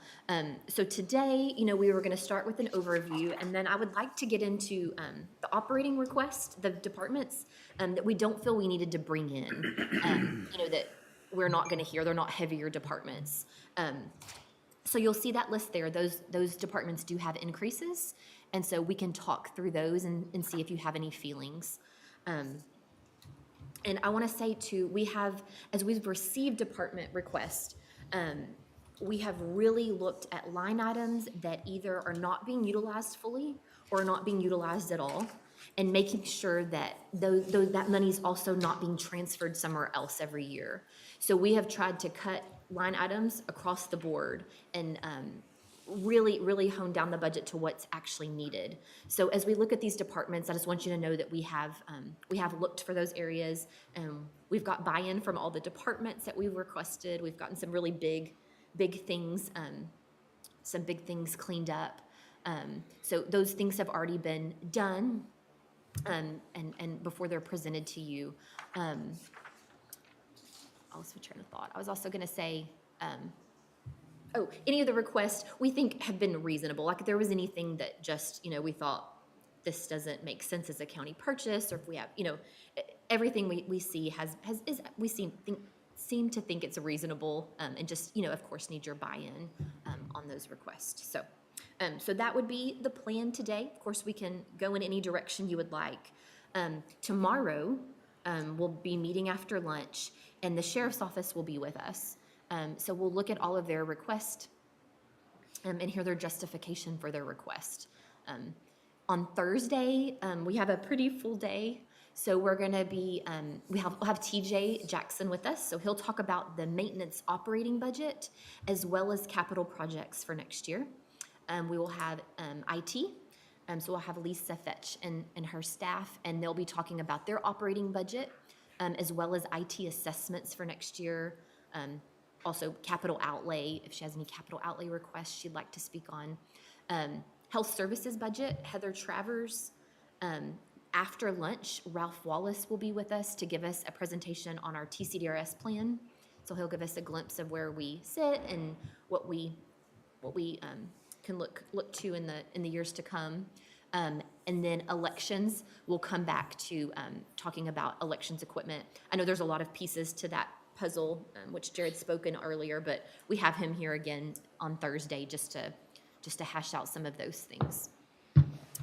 And then Friday, we'll have Anna here, and we will be looking at personnel matters. So a long list of items, but letting us know her recommendations, and then talking through some ideas for next year. So then by the end of the week, you will have heard those requests. We will have briefly, touched on all of those. And then we'll be able, like I said, to come back the week after. We won't be meeting next week, but the week after that, the next 2 weeks, able to move forward with decisions. Later in the month, we will still hear from our contracted programs entities. So we've tried to lump those into one day to where they can come and speak on their request. When is that? That is on Tuesday, the 19th. So after lunch, if that works. Of course, there's a regular agenda there, so it always depends on the regular agenda and what time is needed for that. But And that's the who will be coming? So we have our group, the Cove, Creative Waco, Sports Commission. Okay.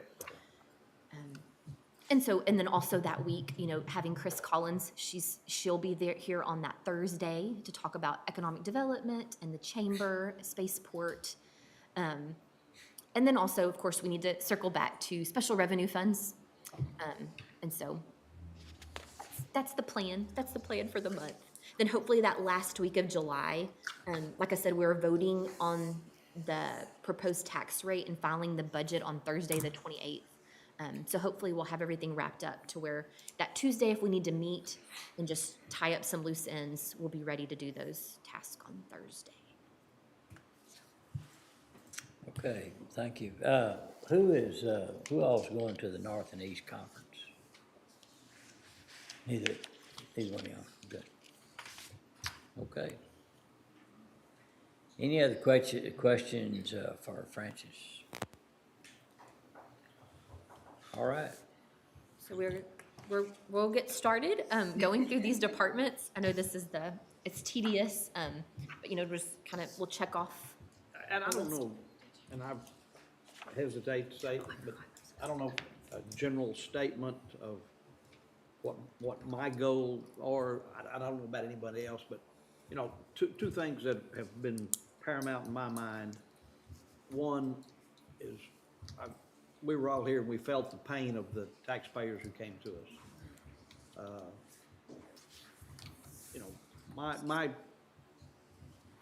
focus will be on easing their pain, as I said in the Field of Dreams, ease my pain. And number two, taking care of our people who are feeling some of the pain.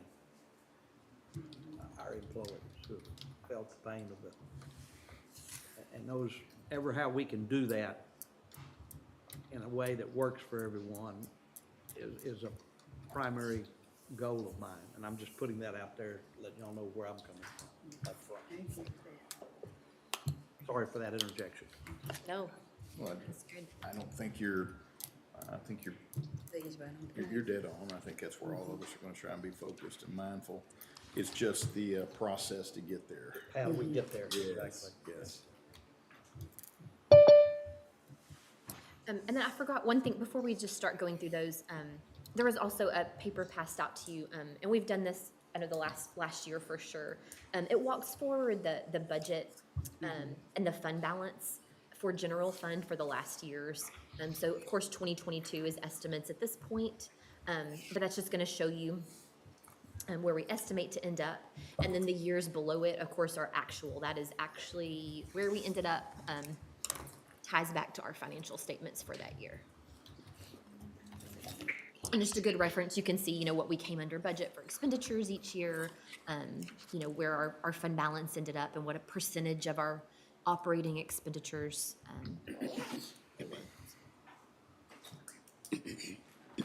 Okay, so our spreadsheets, as well as anything else you may need, are on the Budget Workshops drive. So there is a folder that says budget worksheets, I believe. And so there you will find, there's a few there now, but general fund is the one we'll be working from. And then there's tabs along the bottom, one for each department and then one for the personnel for each department. And then there's some summary tabs at the beginning. So if y'all ever have questions about the spreadsheets or anything, just call us anytime. If you're having any issues accessing them, let us know as well. So just main summary before we go. So these numbers are connected to all of the following sheets after it. So as we update things, this will change, but you'll see there at the top, we're estimating to begin next fiscal year at 73.7 million. And then, again, all of the requests at this point in time, just like we looked at, are plugged in. And so that would end us up at the 57 million. And again, those below the line things are personnel changes, anything else you might add on. We can play with those numbers underneath and then see where that would put our fund balance. Okay. So just kind of going off of our list today, and again, like I said, I know it's tedious, but just kind of checking these off, as many as we can. So we'll go through departments that do have increases. There are lots of departments, probably half the departments either have decreases or no change. So we won't be covering those. Of course, if you'd like to, we're more than happy to pull those up and look at them. But quite a bit, like I said, that have decreases or no change. So first, we're going to look at department. Yes, sir. Okay, well, but on those, Recording in progress. if you see anything, excuse me, you see anything weird, even though there's no budget increase, but it just you know, it's something that the court ought to know, you would bring that forward. for- Yes, sir, for sure. Anything, you know, if they were moving between lines and we thought that seemed unreasonable. Also, even though they may have had a decrease or no change, you know, like I said, if we found lines that we thought weren't being utilized or consistently under budget, we had, you know, we requested them to make those changes as well. So, and we'll continue that process. You know, we'll continue to look at that as the process goes on too. So. And then, one other question, how many funds have contingencies built in, like, of course, the general fund, but the, road and bridge, each precinct has a contingency? Yes, sir. So. Is there others? So currently, you know, we have, in the general fund, we have one lump sum contingency that we, Right. or is in the countywide department, that y'all move from throughout the year. We also have $1 million split out between the road and bridge precincts for 250 each. contingency. But other than that, we have, done away with all other contingency lines in the general fund. You know, in the special revenue funds, you'll see that there's contingency. But that is because we want to make sure that that whole fund is available if needed. Yeah. But, you know, just general fund is, I think, you know, what you're asking, and just road and bridge and countywide, so. Okay, on, let's just say road and bridge, is there any, if we, had an agreement or understanding about, what that contingency can be spent on? No, Okay, no, thank you. you're right. And I think, you know, we could pull history, but, you know, historically, it's been equipment is needed, equipment breaks down, Wouldn't equipment be better budgeted rather than spent out of the contingency? Well, if something comes up mid-year, so, the road, and Understand. so they Something are. breaks down and. Yes, so that's what we see mostly out of contingency, and then, of course, just, you know, road construction, fuel, oil, and gas, things that are necessary for the operations of Yeah. the budget, Got you. so. Thank you. All right, so we will start with Department 0010. This is Commissioner's Court. And we have tried to go in and highlight any items that we want to look at or put focus on, and then you'll find comments that are hidden in there, just to have some helpful hints. But here, what we wanted to look at was just, we have increased other services and charges, and this was us doing this. This wasn't requested by any of y'all. You know, you can see there, our beginning budget was $2,500 in that first column for that line item. We've already had to do budget amendments. We may have to do another before the year's out. But this is for the sign language translation that you're using during the Zoom meetings. So we just want to try to limit the amount of budget amendments, of course. So we've increased that to $12,500 for next year, anticipating that the Zoom would continue the way it is with the sign language interpretation. And those bottom lines are the historical department expenditures for the last 1, 2, 3, 4 years prior to? Or- So what these are, and these are mandated to be in our proposed budget, so we leave, you know, kind of have this presented this way, but that first column is going to be, scroll up just a little bit. I know. Okay, it's adopted budget. That was the last year's adopted budget, amended, so the second column will include any budget amendments.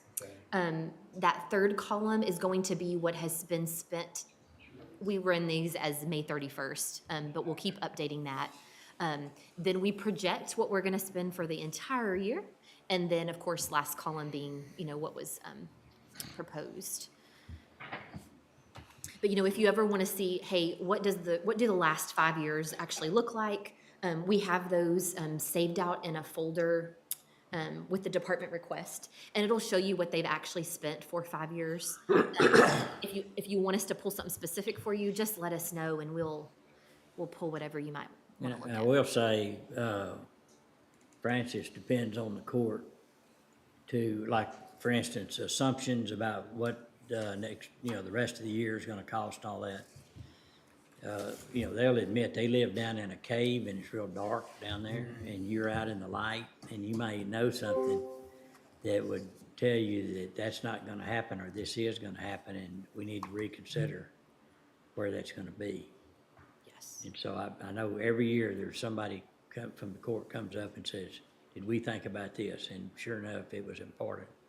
So that's where this court comes in. We use a combination of historical trends, just common knowledge, what the departments tell us. Yeah. Sometimes what the departments tell us, sometimes that helps us, sometimes we know that's maybe not what is gonna happen.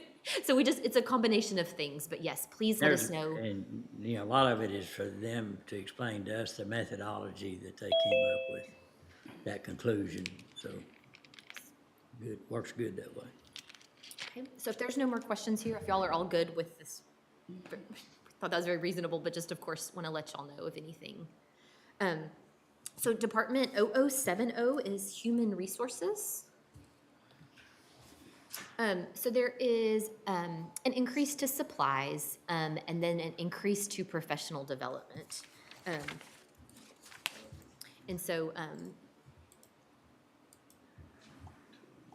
I know the increase to supplies is minor. The increase to professional development, I know you've allowed 2 additional staff in the recent years. And so you can see nothing's been spent, but of course, the last few years have been different for professional development. And so her plan is to utilize that for all of her staff and to provide certification opportunities as well. Also on this, and we're working with Anna, so we'll keep you updated on this, but the line item for employee vaccinations, we're looking to decrease that line item. She's just gathering some more information on what she anticipates on happening the next year, and then we'll bring that back to you if that can be decreased further.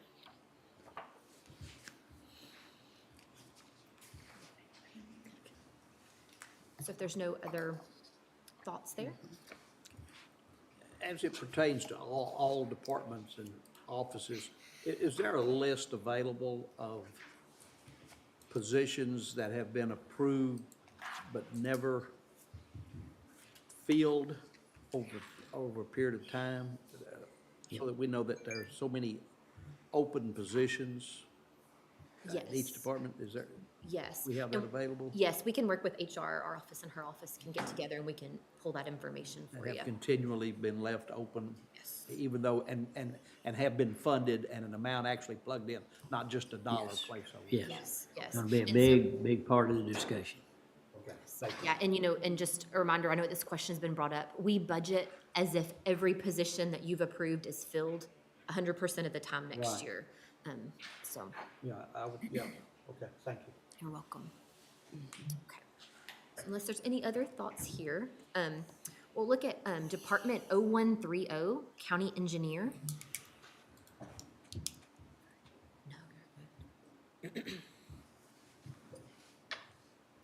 So there is some increases to supplies, furniture and equipment. He needs some additional cameras. Sorry, I should have this up on my so I can read it. An increase in fuel cost, also just an increased quantity in the trips that they're taking out to road projects. But the big increase here is in other services and charges. There's $50,000 there for aerial photography. So that's usually budgeted every other year. And that like in every other year. Yes, yes. So that's the large increase there. Other than that, you're looking at about a $6,300 increase in his operating budget. Do we share that information? It's kind of a different deal, but do we share that information with anyone? That's a design question. Yeah. Well, You'd have to ask we him. actually, Do we? you share it partner? with us, but we pay for it at the appraisal district. Appraisal district. Yeah, we have to budget to pay for our fair share. Of what now? Say it again, sir? The aerial, so they do aerial photographs every other year. Who does aerial photo? Engineering? The engineers department, well, they have a contract. vendor come in, yes, but yes, it's used outside of it, but it's also, you pay to use it from the outside. So it's gonna show any new construction, anything, So I don't know what the net effect on that is. But if somebody wanted that, they have to pay for it? We do it at the appraisal district, yes.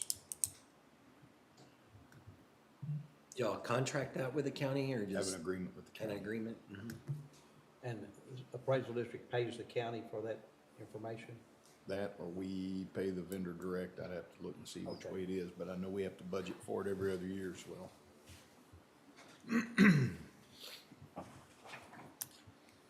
So if there's any other thoughts there, I think, you know, like I said, you know, the other requests seem reasonable.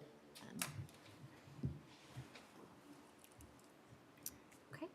So next, looking at Department 0190, this is countywide. This one has a fairly large increase, but we'll walk through each of these increases.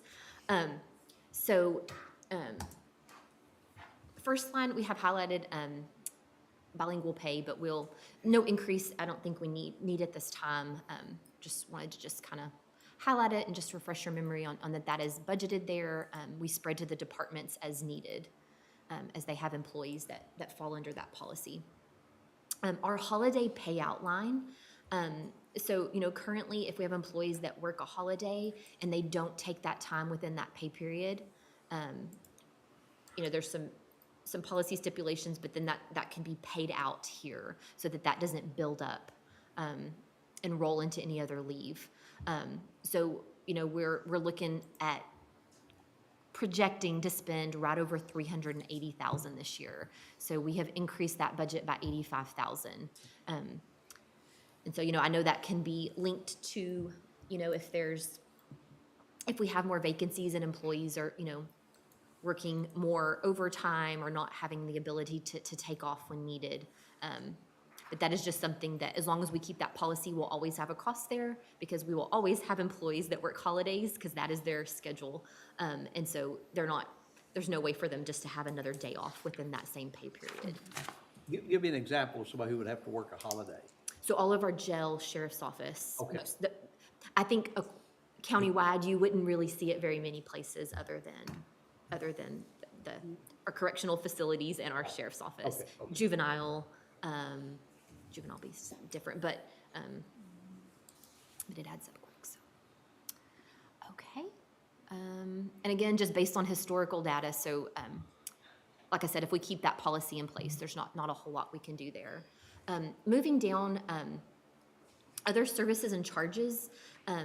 Other services and charges in countywide is a line item that we do have specific things budgeted there.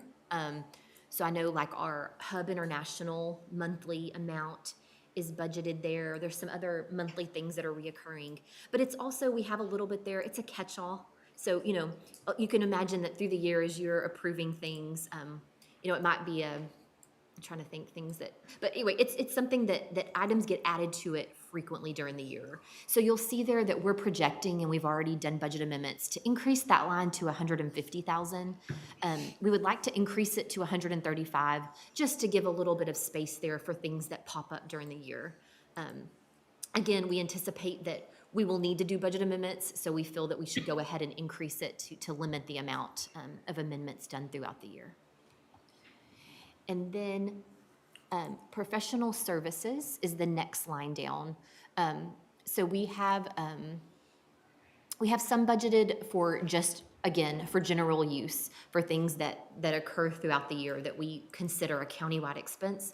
But this year we have an increase due to the Water Smart grant. So we fund a portion of that. So that's one of those things that's just, you know, we've already agreed to, but we need to place that somewhere in the budget. So just want to point it out. Liability insurance.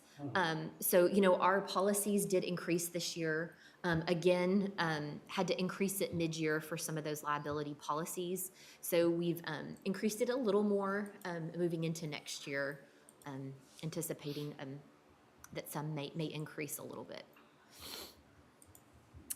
Moving down utilities. So we should be right on where we budgeted last year. You know, the summer months, of course, you'll see what we've only spent through this day and the $825,000, but the summer months, of course, are hard on utility cost.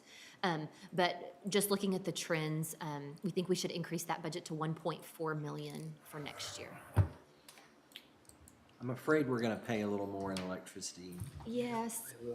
So I know that some information is coming, you know, from our Yeah. co-op agreement, and So we'll keep an eye on that through the next couple of months and then, you know, adjust that number if needed based on the information that comes in. I think there's gonna be a water rate increase as well from the city, I believe. I'll see if I can find out about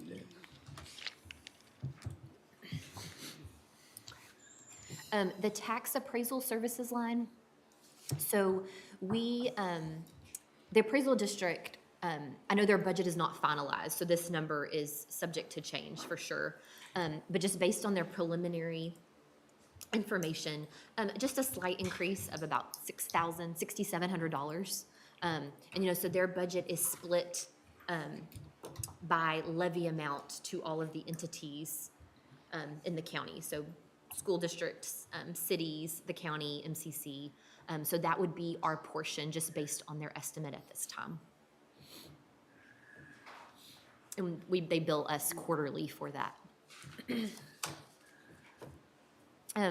Autopsies and body bags, again, one of those line items that beyond our control, but just looking at trends and looking at where we are this year. That line item, there's some fluctuations from year to year, but we feel like we need to increase that to $500,000 from $425,000. And then contingencies. So this is, you know, you were asking where the contingencies were in general fund. So this is our countywide. We've had it at 1.25 million. I went ahead and changed it to 1.5. And I know we have talked about, you know, inflation and, you know, where is that going to affect us exactly? How much is it going to affect us? You know, what line items? So, you know, just to kind of pull all that together and just put a little bit more here just to make us feel a little more comfortable. We've increased that to 1.5 million. If you look at just operating like items that inflation really could impact, I think it's a little over 2%, the 1.5 million is, of those total costs. So, you know, of course, that's across the board, so not everything is gonna increase. I think some things will increase more than that were not expected, but I think our budget can absorb a lot of that, and then anything extra, this additional amount here. But again, that's, you know, that's just something we've plugged in as a recommendation. If you have other thoughts, please let us know.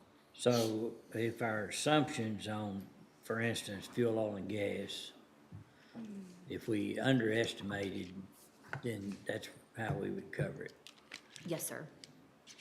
So I think the court needs to understand the logic behind whatever the fuel, oil, and gas number is. In other words, break it down.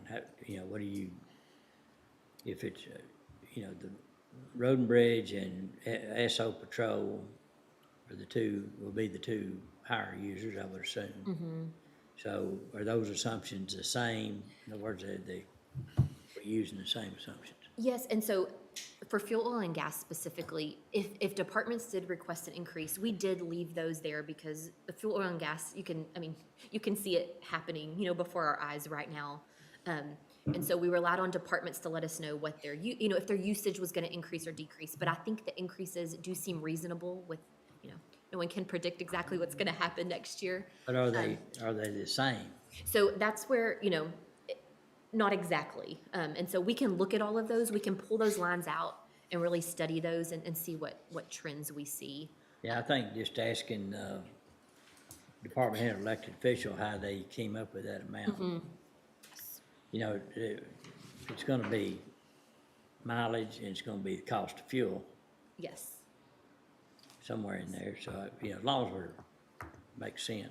And I know tomorrow afternoon, we'll look at the sheriff's office. And then, like you said, Road and Bridge being another big player in that line item. So we'll pull those and make sure that, again, that those look consistent. Okay.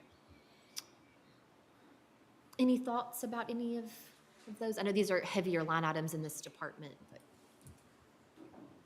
That's good. Okay. And I know we'll be coming back to this department frequently through the conversations just for multiple items, so we will not completely put it to bed yet. Purchasing is Department 0550.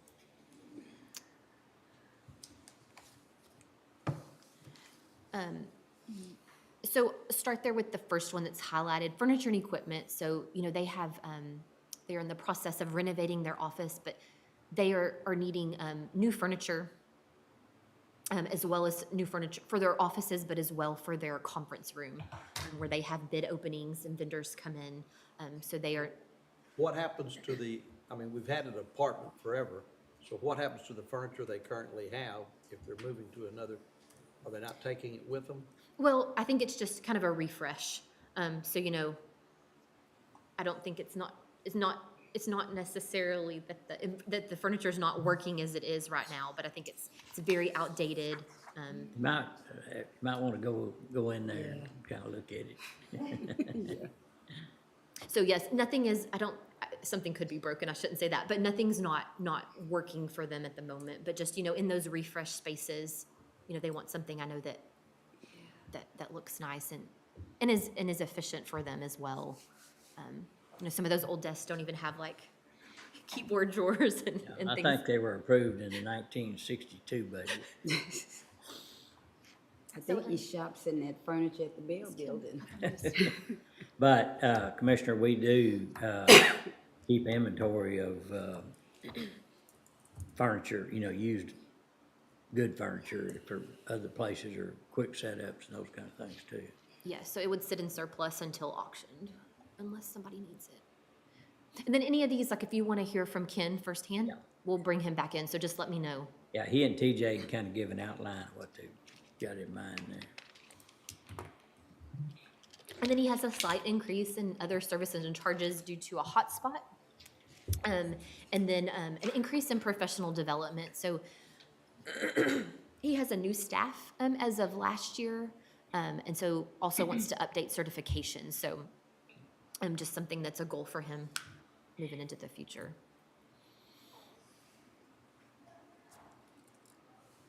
So we'll check that back, but if you want to come back, if you'd like to hear from him about the furniture, let me know. We can circle back to it. There's the next three departments, they're all tax office departments. There's Department 0590, 05, I believe 0592 and 0610. So they have increases here. This one is specifically the, this is ad valorem. Sorry. This is, this is the ad valorem section of the tax office. So they have, they're requesting right over $15,000 in operating expenses.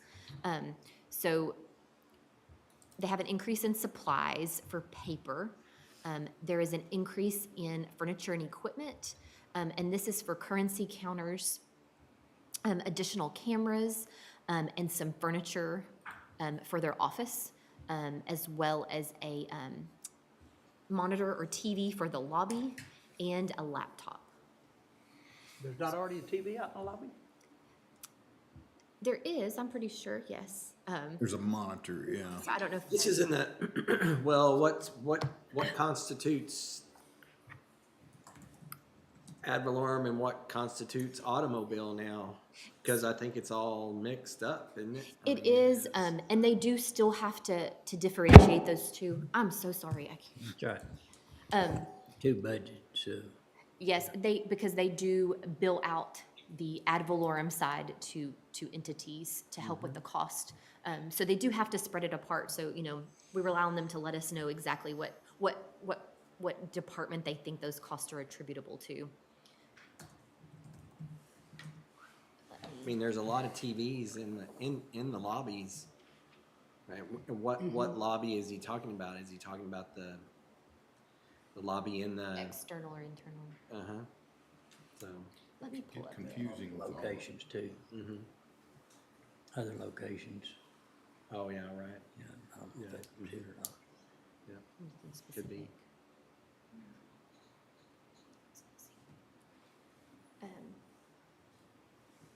Yeah, I was gonna pull up their actual request. It wasn't specific, but if you like, since there's multiple departments, if you'd like us to get him to explain that a little further, for sure. I think that would be good too.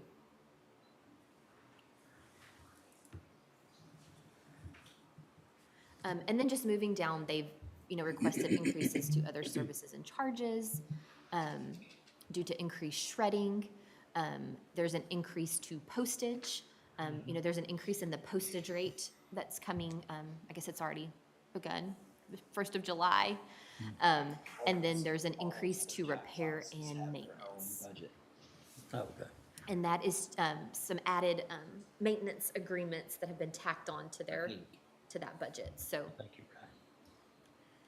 But I think to get some more information specifically on that, Okay. we'll get with him and then. So, yeah, get that. McGregor Substation.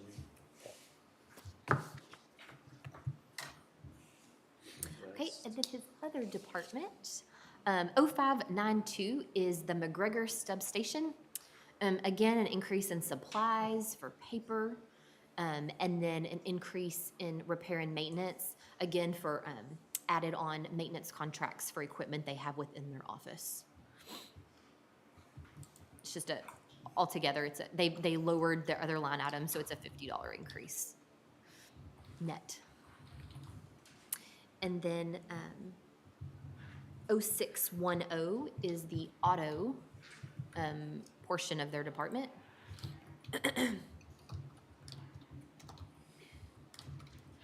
And then again, increase in supplies for paper, furniture and equipment.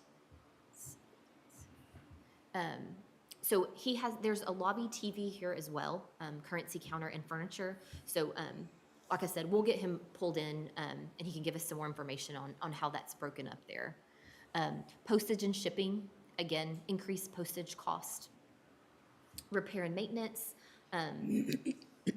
additional maintenance agreements that have been added on to that load. And then professional development. They do have an increase in employees. Since this original budget, I guess, was adopted, it hasn't been adjusted. And so of course, they need training and certification. So, but we'll circle back to these, get some more information and then come back to these. Okay. Department 1330 is County Court at Law 3. This department has an increase, but of course, like we know, it came on board last year. Right. So the budget that was set for it last year was, very basic and based just on, just a good estimate of what he may need. So he's just asking for an increase in other services and charges, and then an increase in visiting judges' compensation, which can be something that, they may anticipate for the next year. So reasonable, I think very reasonable request. And also given that the original budget he was given, was set before he came in, so. I think the court would like to know what that compensation per judge, kind of what the deal is, just so we'll have a good knowledge of it. What's being charged there, or what's Well, being? what is the financial arrangement for our visiting judge? So, the rates are set by the judicial region. They actually bill us. So if a visiting judge comes in, we receive a bill, and then we pay, whether it's Judge Stubblefield or Judge, trying to think of all the names. Yeah. But we pay them a daily rate. We So also. it's a standard then, what you're saying, so Yes, it's not yes. negotiated. No, I think I'm trying to remember what it's based on. I'll pull the information and provide it to y'all. Okay. But I think they take like an average salary of a judge and then they extrapolate that into Okay. I'm sorry. And then also this line item, then it includes their reimbursement. So their lodging, their meals, their mileage. So if it's somebody that is coming from out of town and incurs those. Right. So that's also included there. Thank you, Hayden.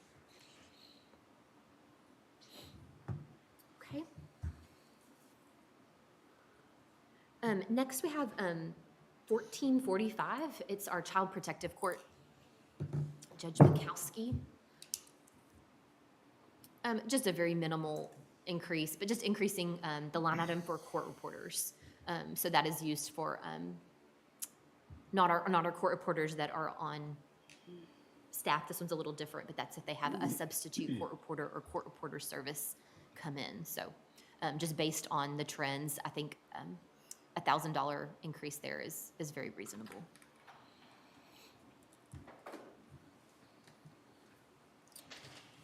Department 1450. This is our 414th District Court. Again, a very small change there, just a change in repair and maintenance. And I believe that was due to a maintenance agreement on our court reporter software. There was some other movement between other lines, but that's ultimately the request, the increase there.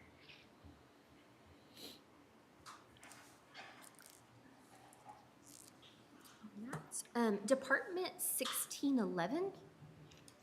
1611 is JP11.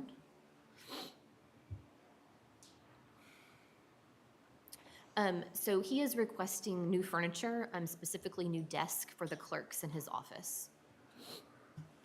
Excuse me. Also, there a small increase in postage, and then a request to increase repair and maintenance, and that is due just simply to the maintenance contract on their copier. So I think that the bottom two, just needed based on trends and what we know to expect. The furniture for his clerks is the thing that, we'll need you to weigh in on. Is that something y'all feel good with, or do we want to hear from him specifically on that? Well, I think you're giving an overview. We're kind of absorbing what you're saying, but we may go back, and I Okay. encourage everybody to look at these. Yes. If they have questions, then tell Francis or Dustin that we want to talk to this department head or elected official or whatever about this. They'll schedule them to come back in here. Yes. So we're not approving this stuff, as y'all know. Yes, that yes. we're going Yeah, to. nothing is approved until, of course, you do adopt that final Yep, budget. So that's right. we can go in and adjust anything as needed. Yeah, I know I'm going through these kind of quick. so- Definitely new desk and equipment. I have an interest in knowing why, just because the desk reaches a certain age, is it no longer usable? Okay, gotcha. Department 1651 is JP5. And then an increase in other services and charges. This is for EDOC, the EDOC contract. We have been consistently charging the EDOC contract to the Justice Court Technology and Assistance Fund. The fund has dwindled a little bit, so couldn't accommodate the whole cost this year. So we've just moved some over to this department. And then, again, postage, increase in postage.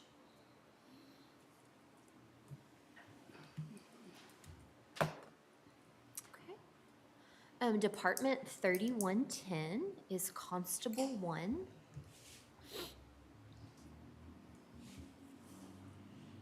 And looking at projections, they are going to far and exceed their budget this year. They'll need to do a budget amendment. And so then he's requesting an increase to that 38,000 there. And again, I know, fuel cost is some part of that. However, I think the majority here is based on the usage of it, the actual miles that they are driving.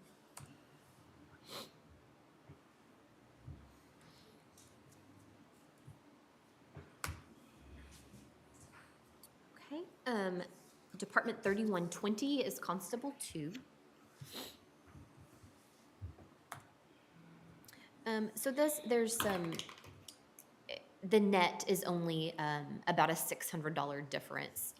So there's been some funds moved around, but they're proposing some small increases here and there throughout the department. They are very small. Some of them, he says there are for inflation reasons, but, it's hard, when you're just looking at a couple $100 increased here and there, it's hard to pinpoint exactly what that may be for. But like I said, altogether, $700 increase to that department.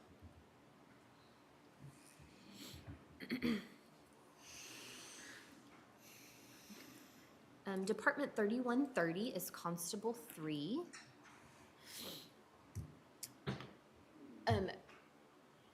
Requesting to increase supplies. Again, he's put in like a 2% increase there. And then professional development, we've just rounded that up. I guess he did. He did add a little bit there, but that's just a $36 increase there. So very minimal amounts. And then Constable 5 is Department 3150.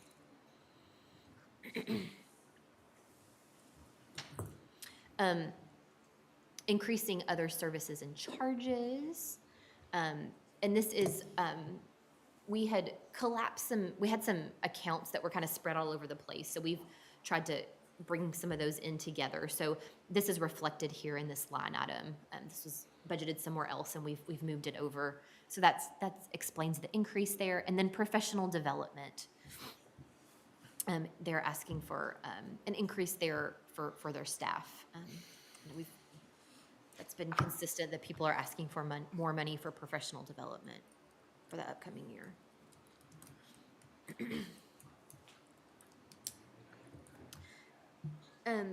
Okay, so next, Department 5420 is our Indigent Defense Department. So this department, it is a large expense for the county. Yeah, I think so. So, you know, we can look at the total and track the trend that way. Within each court, it's very hard for anyone to be able to estimate what these will be within each court. Judges, you know, can't tell you that either, of course. But we do our best there, but we really are looking at the total because that's what we're most concerned about. And so what you'll see is that this year, we had budgeted almost $5.5 million. That budget hasn't changed a lot the last few years, which if you were looking at the trends before COVID, indigent defense increased steadily every year.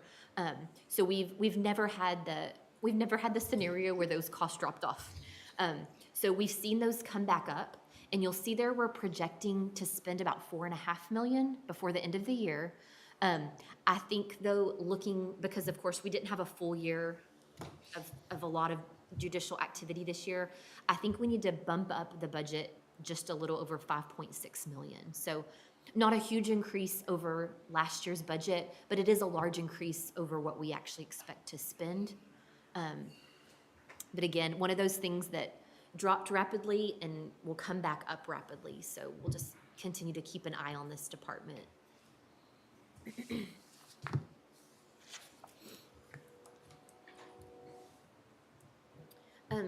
Department 6691. This is our historical commission group. So every year they come forward with a budget and ask for assistance. So they have asked for an increase of about roughly $800. And so, you know, this just funds that group through the next year. It funds their meetings. I'm trying to remember all of the things that they do. You know, they, of course, are promoting the history of McLennan County through various ways. Paying for historical markers and things So like that. they do that as well. That comes out of that. Yes, we also, there was some money donated to them a while back for a very specific kiosk. We're sitting on that in a separate pool where that money was donated, but this allows them to continue funding through the next year. So like you said, historical markers are the big piece. That makes up about $5,000 of their other services and charges. But supplies, just general operating expenditures, their meetings, and the maintenance of their website. So kind of a rough summary there.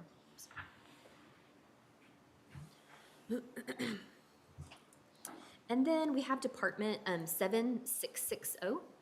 This is our AgriLife Extension Department.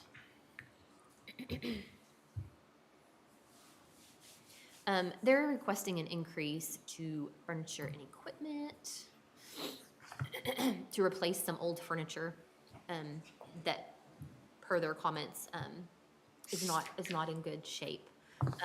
Other services and charges.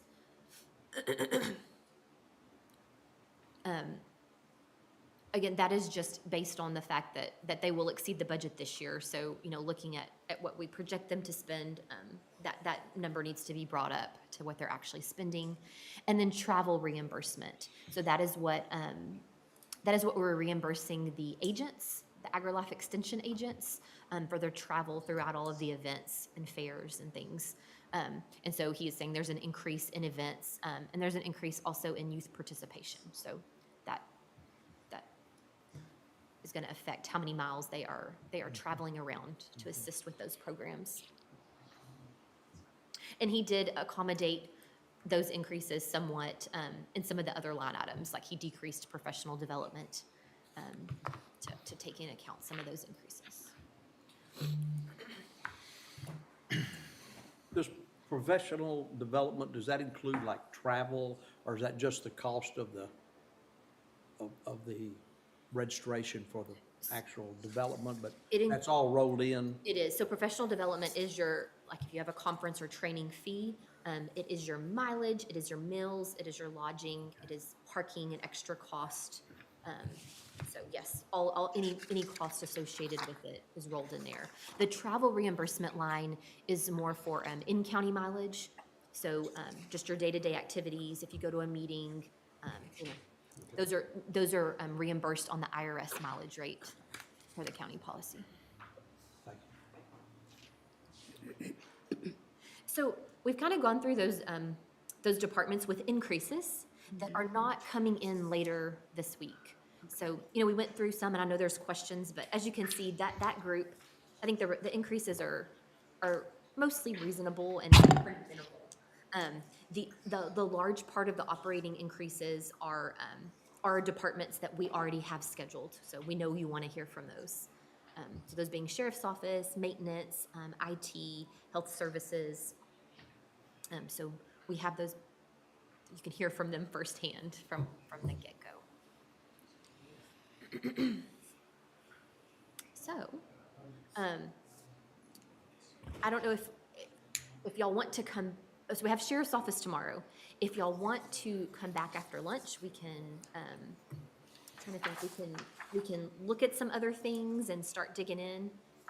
I was thinking the regular agenda would last longer today, so. Fooled you, didn't I? Well, I would say that if you, since we've already scheduled for this afternoon, it's on my calendar, that we go ahead and meet for a while and try to, continue to work forward on this. Yes. And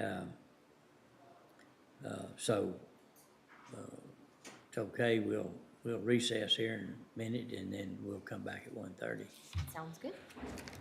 I'd like to say with Haley's name being associated with all the increases, does she get any credit for the decreases? Isn't that fair? Wouldn't that be fair? Sounds fair to me. Good. Okay, anything else anyone have? All right, let's recess until 1:30.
Recording in progress.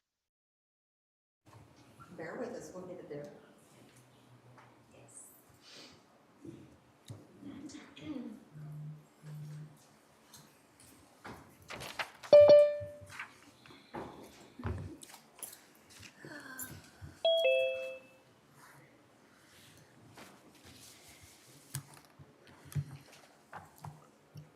Okay, let's call court back into session, 1:30. Francis? Yes, sir. So, we had more time today than we thought, so we have bumped some departments up from later in the week or later in the month. So they're very flexible with us. So if we could touch on adult probation real quick, and then we're gonna go to health services. So we have Chip Sigmund with us. If you wanna go ahead and come up. And Chip, we'll cover the increases to your operating budget and then talk about your capital outlay. So Haley has, this is Department 2610, adult probation. And it's his department, to remind you, is very minimal. The majority of their expenditures are grant funded through the state. So there is a portion that the county funds. There's some changes there. There's a decrease in supplies, but an increase there in furniture and equipment of about 18,000. And if you want to speak a little bit on what. Sure. We recently had the front of the lobby area enclosed, the cash portion, where all the money is handled and all the fees are taken up. And there are 4 windows in the front now. There used to be just 3. And we're looking to get some modular furniture in there to maximize the space and to keep the noise down. And we also had a replacement of some classroom furniture. We have 7 classrooms in the probation department. We teach DWI intervention classes, batterers intervention, anger management. Various classes are taught throughout the department, and the furniture is very old and worn. And I apologize, I can't read any of that right now. My retina detached twice, and I'm just, it kind of blurs, so. And so just to sum up, furniture for the front area for the classrooms.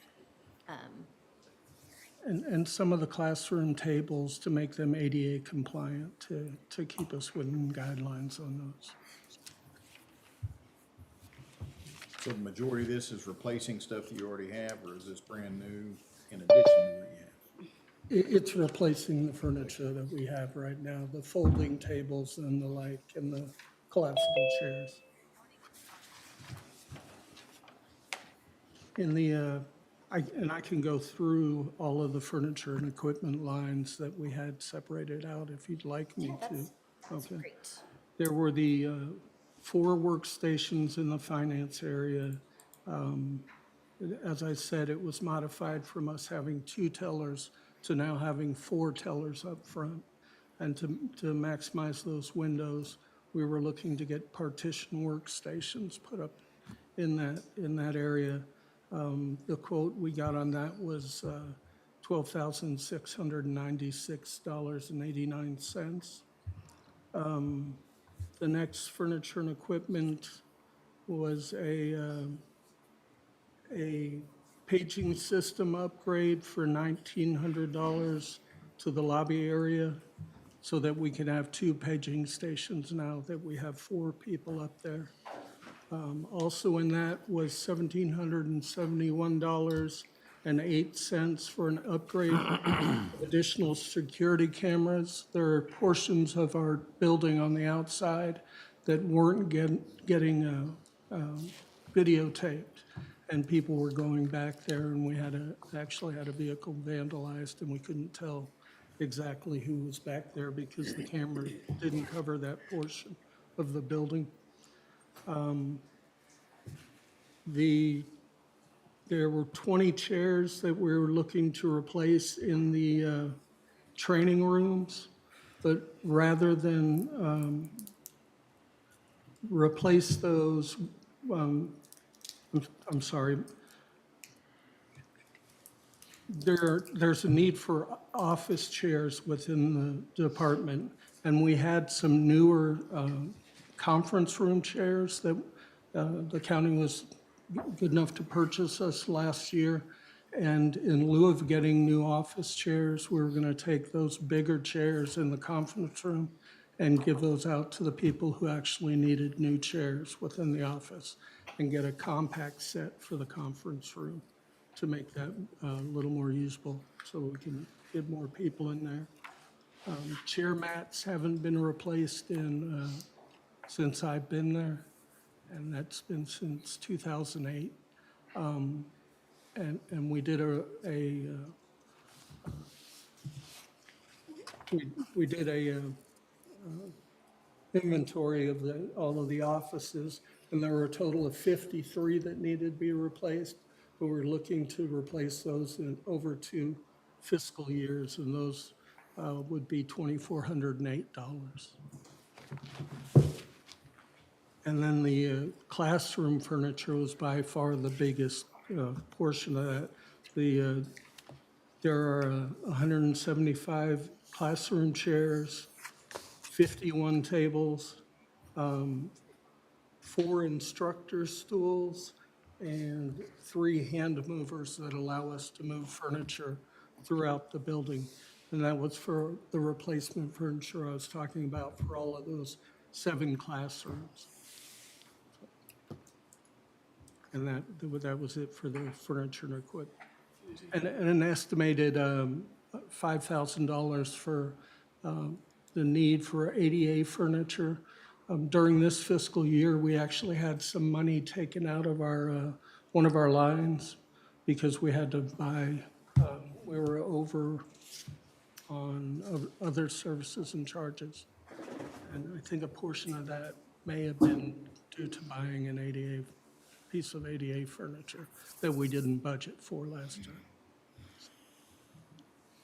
We didn't ever have to come across that, so. And then there's an increase in other services and charges, and that's due to laundry services and our shredding contract. The shredding contract actually ran over what they said it was going to. And it was only the second or 1.5 years we've been utilizing that shredding service, so we didn't realize how they were charging for the actual containers. They were charging by the container rather than whether or not it was full. They'd come in and take all the containers, and some of them might not have been full. So this is a more accurate account of what we spent on the shredding. And then just to note, like the furniture and furnishings for the most part are not eligible grant expenditures for any of the adult probation grants. So that's why the bulk of those requests fall here in the general fund. You're going from 2 tellers to 4 tellers out front, is what you're saying, Skip? Yes, sir. Well, it'll allow 3 of them to be on at all times. And you already have those personnel, though? Yes, we have those people on right now. So that sums up, mostly furniture and furnishings, and then just 1 contract increase.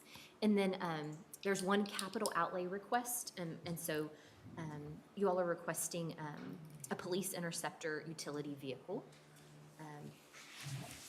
Yes, The estimate of that is $41,675 at this point in time. We transport people to secure treatment facilities. They're actually placed in the jail, waiting for placement in those facilities. And we go to pick them up, transfer them to the facility, take them out of handcuffs, transfer them.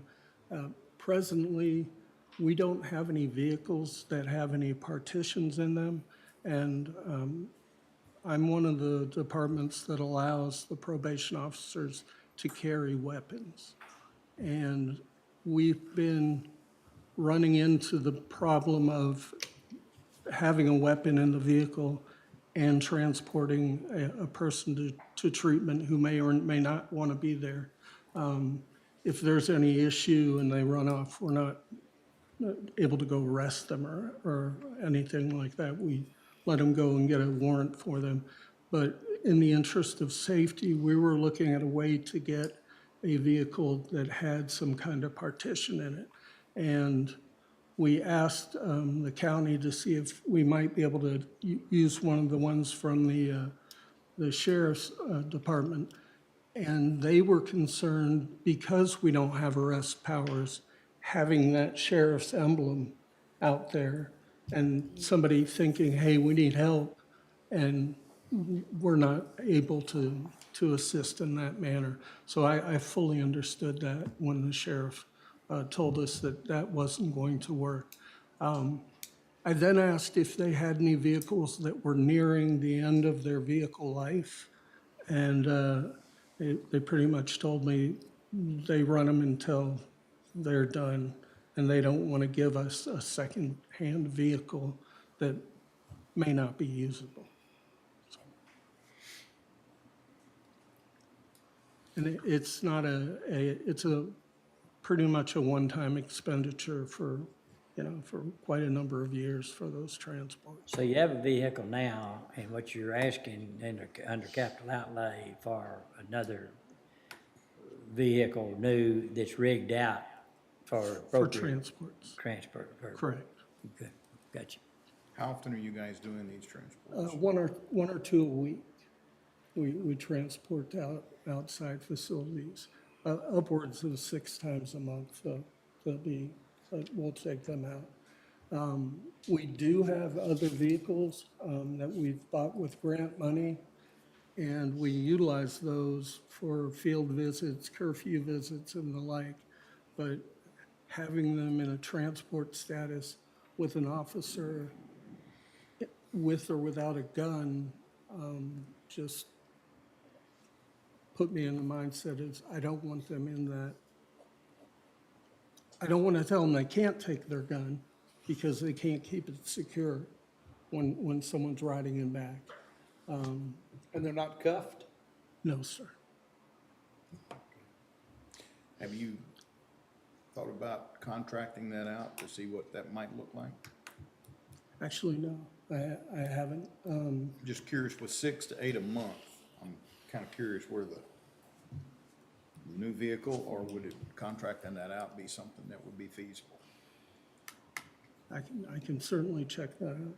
And it might, with it only being 6 to 8 a month, it might be more expensive to contract it out, but I know there are services that offer that. Yeah, we had done that when I worked with the warrant section with the state of Texas, but it was a rather large contract. But I can certainly look if the court wants me to do so. Ken, are you on? Dustin? Yes, sir. I know that we used to have contracts with Paladin and others, but would y'all look at that, get with Ken and Chip? Yes, sir. See what And, other, and I am on. I'm sorry, it took me a minute to unmute. okay.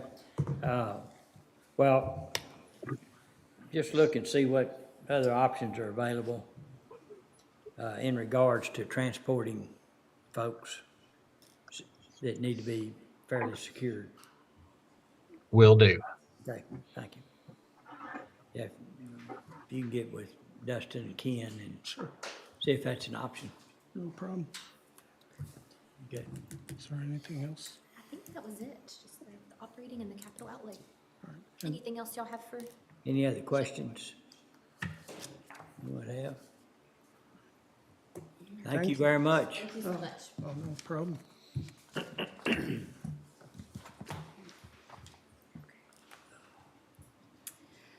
And now, we have Heather Travers with us. We're gonna look at Department 4310, our County Health Services Department. The items we have highlighted that the top blue one is for the public health district. That one was brought up briefly during the regular agenda today, but that is a 5-year contract. We're on the 5th year, and it is $225 per person in the county. So that's why that contract moves up each year.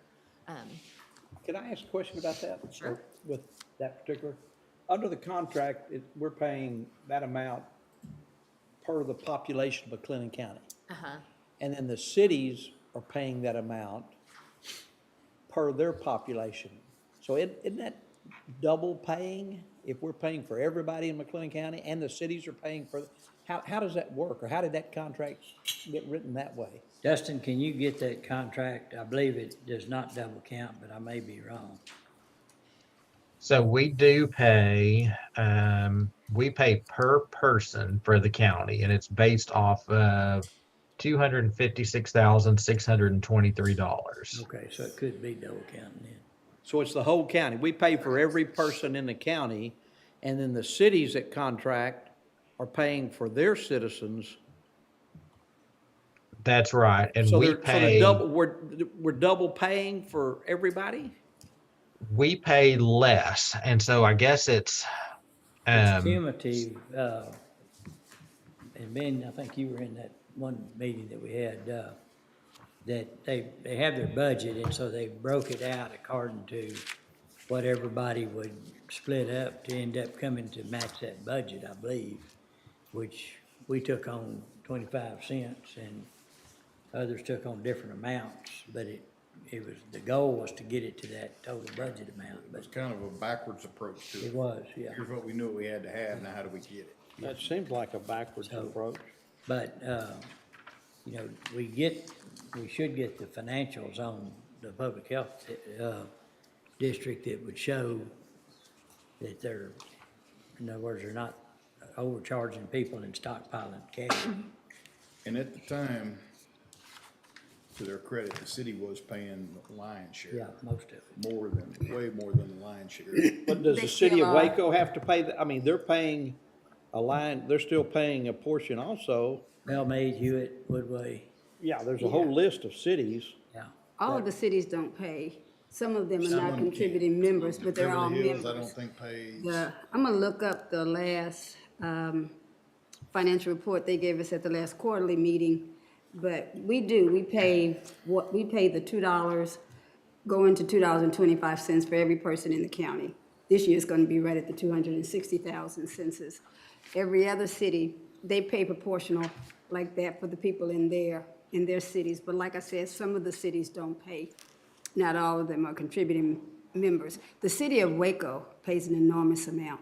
I would imagine they would have to pay an arm and a leg, yeah. But I guess Let's that's see just if I seemed can like a find it. strange way of funding where you double. It was to meet the budget needs is what Yeah, it came down we to. did it And backwards. to keep the city from having to carry all the weight. Well, the city shouldn't have to, yeah. And then you take, here's an example, you take, trying to identify what McGregor owes. Well, if you use the zip code, what was being used, there was in that same zip code that covered a good part of McGregor also went out into the rural areas, and so they were, so it's hard to kind of get the exact number and the way they were going about it, but basically, most of the entities contribute. And when you say most, there are some incorporated cities that do not contribute? The real yeah. small Do they ones. benefit from it? Well, it would be a benefit of any citizen in the county. But they don't Right. contribute contribute a share to it. That's the way I understand it. And Judge, I can read off I just got, well, a little while ago, I got the updated corrected letter, so I can read off all the cities that are currently participating if you'd like. Yeah, please. So it's Bellmead, Beverly Hills, Bruceville Eddy, Crawford, Golson, Galinda, Hallsburg, Hewitt, Lacey Lakeview, Leroy, Lorena, Mart, McGregor, Moody, Riesel, Robinson, Ross, Waco, and West, and Woodway. Is anybody left? Yeah, does that leave anybody? I covered a lot of them. Certainly does. And so the cities are paying, they'll go to the $3, they're paying 30 cents per capita. So they'll go to $3 per person this year and the next budget year starting October 1st. And then, as Commissioner Miller mentioned earlier, our total will be $586,300.50. And it's based on a population of 260,578 at $225 per person. So cities are paying $3 per citizen, Yes, and we're paying 2.25? that is correct. Yes, sir. Wow. So if we had their budget, we could look at, their revenue sources and show how much is coming in from each one. It'd be, yeah. And we have access to that? Yes. Okay, revenue versus expenses? Right. Okay. So Dustin, if you'll see if you get that, if they had. Yes, sir.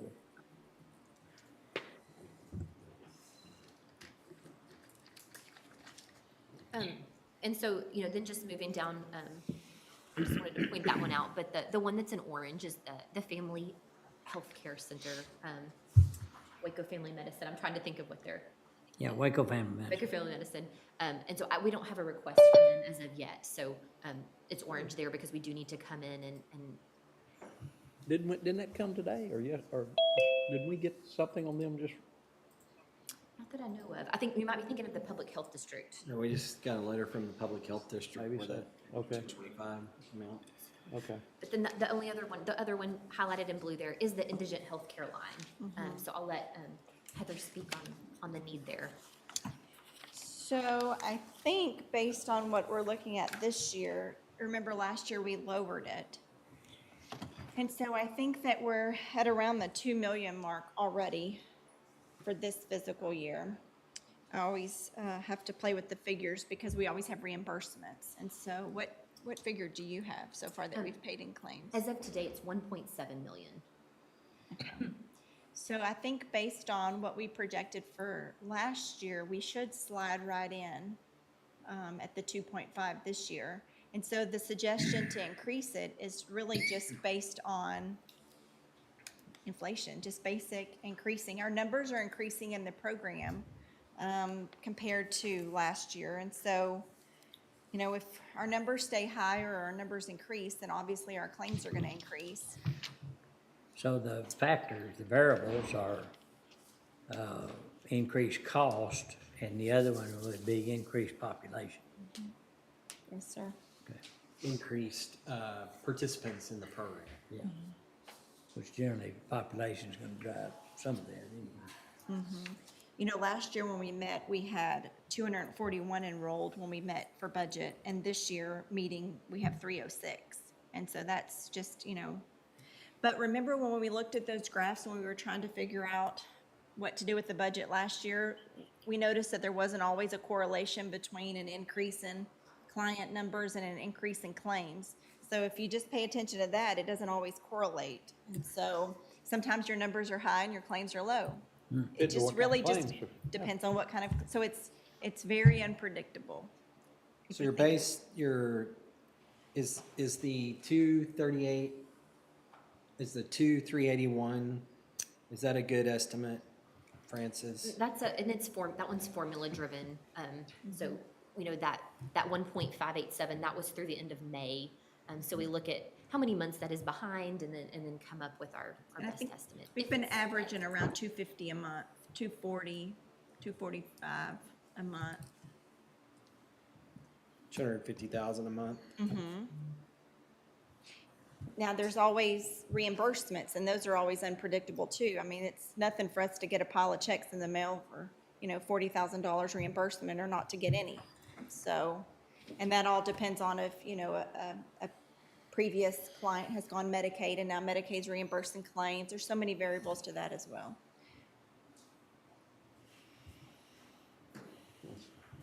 If we did 3 more months at 240, at 720, we'd still be under budget for this year. Yes, and then whatever we get, like October, November, we'll accrue back if it pertains to September. So I think we should slide right in at the 2.5 for this year. And so then that's just a little increase for next year. Just because our numbers are higher this year, towards the end of this year, than they were at the beginning of the year. So we're starting out this next fiscal year at a higher number than we started last fiscal year. And if there's need, we can always come back and add to that. Definitely.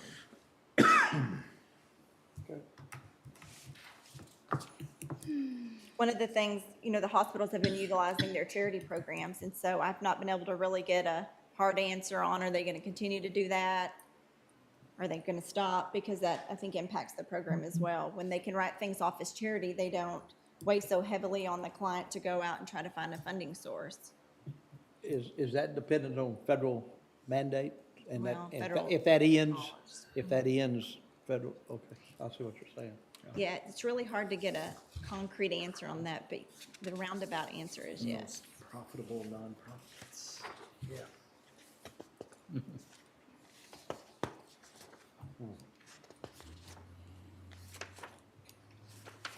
Big salary.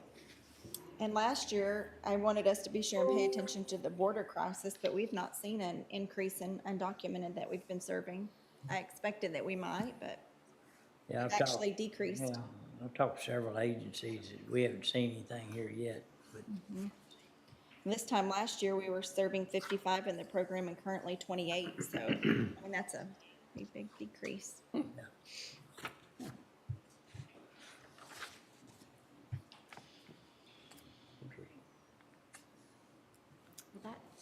that covers it for Heather, so unless you have other questions. I do not. Thank you. You bet. So the position changes, we'll worry about that later, yeah? Yes, Okay. yes. Yeah, we- Anna will be covering all that as a whole on Friday. So. Perfect. I think that is it. One thing before I leave. I'd mentioned about us maybe needing a new printer. And so I wanted to kind of pick your brain to see what you felt about us, rather than buying one new large machine, which is going to be about $14,000. If we replaced, not replaced, but purchased new individual office printers. And we can do that for a little over $2,000. I think we need 5 of them. And so the cost to purchase those is obviously dramatically less than replacing the big new machine, but it would take the pressure off of the big machine that we're using more regularly, so I think we could get a few more years out of it. And we could do that with the budget amendment funds that we have available from this year. You should have started with that. Well, I saved the best for last, just in case you're on the fence. Okay. Otherwise, we'll be looking at needing to replace the big machine. It's broken down so many times and we've gone days without a printer. Okay. But I think we could get a little bit more use out of it if we took some of the pressure off of it. Is it under a service contract? Yes, The big sir. one? It's Would you about do, 12 years would you old. do away with it totally? No, sir, we'd have to keep the service contract if we kept that machine, but it would keep us from having to replace a $14,000 machine. We would just keep that one, keep the service contract we have, but we wouldn't be using it as much if we had individual printers. And then if we did decide to replace it, then we'd be looking at replacing it with half of that machine, you know, a $4,000 machine instead of a $12,000. Okay. Any other questions for? All right. All right. Thank you. Thank you. I think Dustin's got a budget for the health district that he can share the screen on. Going to look at it, but before I forget, rather, I do want to have a discussion and see what the general consensus is of the court on on how we utilize used or equipment, like transferring it, especially high mileage stuff over to, constables have been one that received it other areas. Philosophically, does that make sense or not? And if time you figure maintenance and all those things, we really need to look at whether that's a good policy or not. Always taking what's left over from one purpose rather, and trying to blend it into another one. Now, what the consequences if you abandon that is that you would either be looking at buying a new vehicle that you're gonna get 4 or 5 years life out of, plus one that you could, if you took capital purchases and accumulate them and offset them with some kind of lending, you know, a bond or something short-term, and take a little over time, we do an analysis of whether that's cheaper than transferring an old piece of equipment over to somebody else. But before we, you know, get plumb off the talking about it, I know we're gonna get probably into that later on. I'm assuming the constables or some of them have requests for vehicles or transfer of used vehicles. So we don't have to talk about it right now, but keep it on your mind. The other thing is whether they even need the vehicle or not, too, you know, it's, so. All right, Dustin. All right, and Francis, I'm gonna have to stop your screen sharing for a minute if that's okay.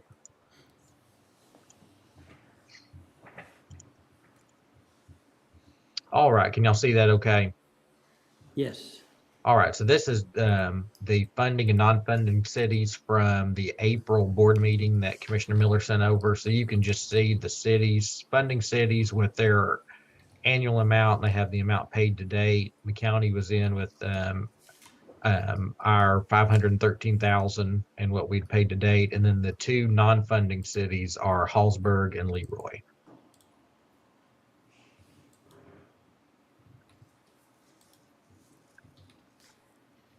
So anywhere, I guess, can we figure how the formula works for like a Bellmead or whoever? Do we know? Yes, so Judge, it's just at this time it was $2.75 per per population. All right. Per individual. And then it's going up to $3 beginning on October 1st. So, But for us, it's the lesser. We were at $2 per person and it's moving to $2.25. Yeah.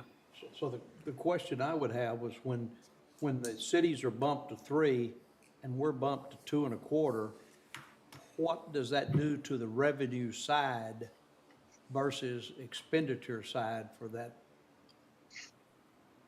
Well, one thing I'm gonna interject is that there's not a surplus of revenue at the Waco McLennan County Public Health District. In fact, we are contributing members, but a large share of their money comes from grants. What's missing out of that report is the spreadsheet where they show the breakdown of grants, but there is a finance report in there that will show you their revenues to expenditures. Dustin probably wants to read through that a little closer before he just puts that on the screen, but they don't have an overflow of revenue at the Public Health District. They do good to come in at cost. They do good to come in at cost for what they do. We may remember back 2 to 3 years ago, and they created a committee to come in and revisit the way the current funding mechanism worked. This is a new mechanism that started about, I think, 5 years ago. And at the January meeting, they put together another committee to look at moving forward after 22, what will the funding share look like? Heather's gonna serve on that. I didn't have time to do that. So Heather's gonna be the county representative that serves on that. It's then, I think that the county has an opportunity to look at what is our contribution compared to the other entities, how we want that to look. But I do know that they created a new committee moving forward. This is, I think, the last year of a 5-year agreement. And when we went into this agreement, it was because the city of Waco was complaining that their share kept growing and growing, when it's supposed to be all of the cities plus the county coming in and doing and covering the costs. We took on all of the people in the county, kind of like what you and Commissioner Perry said at the beginning, and that was so we could assist in the total cost for all of the the funding entities. But again, what they're getting from the members is not the lion's share of how they operate. They mostly operate off of grants, grants and fees. They don't do fines. Yeah, yeah. But if I'm doing the math right, it's just in my head. If every city is adding 25 cents, and we're adding 25 cents, that's 50 cents times the population of McLennan County. Is that right? That's like an extra $130,000? I want to say, Did I do that wrong? I want to say, and Dustin can help me, I think the county is the only one that's doing stair-step increases. I think the cities came in with just a flat amount that they pay each year. I don't think does theirs increase over time? Theirs does actually. Yes, ma'am. Okay, So it okay, started okay. at, so we're in year 4 of the 5-year cooperative agreement. So you're exactly right. For going into next year, that's the final year of it. But they started at $1.80 and then they're stepping up by 30 cents per Per year. year, okay. Yes, ma'am. The So they'll be city- $3 starting all October cities. 1. All cities. They're stepping up 30 cents this next year? Yes, so they're at 270 for this current fiscal year, and beginning October 1, they will move to $3 per person. That messed my math up then. So it's about $282 per person on last year's budget, is that right? Are you dividing them out into the I mean, 260? $5.82, so if you were to, so their total budget, if Dustin could put that back up there at $1,430,000. Let me jump back. Give me 1 second.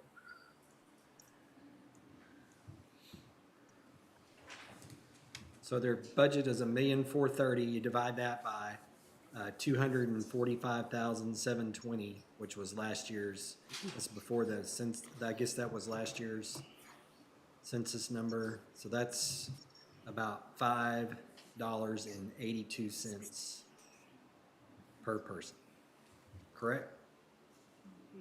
In the county? Sounds right. Dustin, do you see at page 16?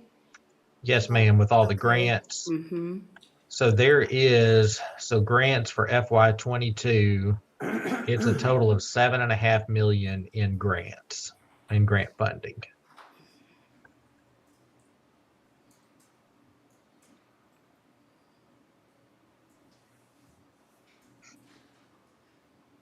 Is there an assumption that those grants will be yearly? I mean, They apply every year. they have to, and so far And so far, they've been been successful. able to secure them each year, but they apply every year. Okay. Mhm.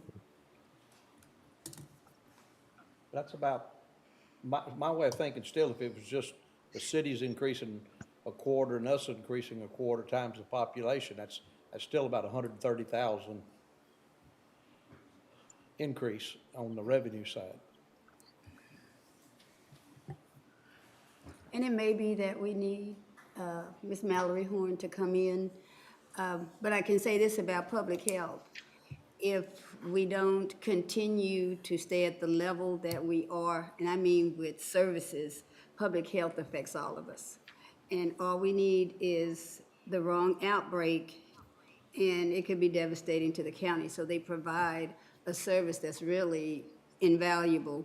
I know we're looking at dollars and cents, but first, the state says you will do this, and then 2, it's just a smart thing to do, because good health or positive health affects all of us.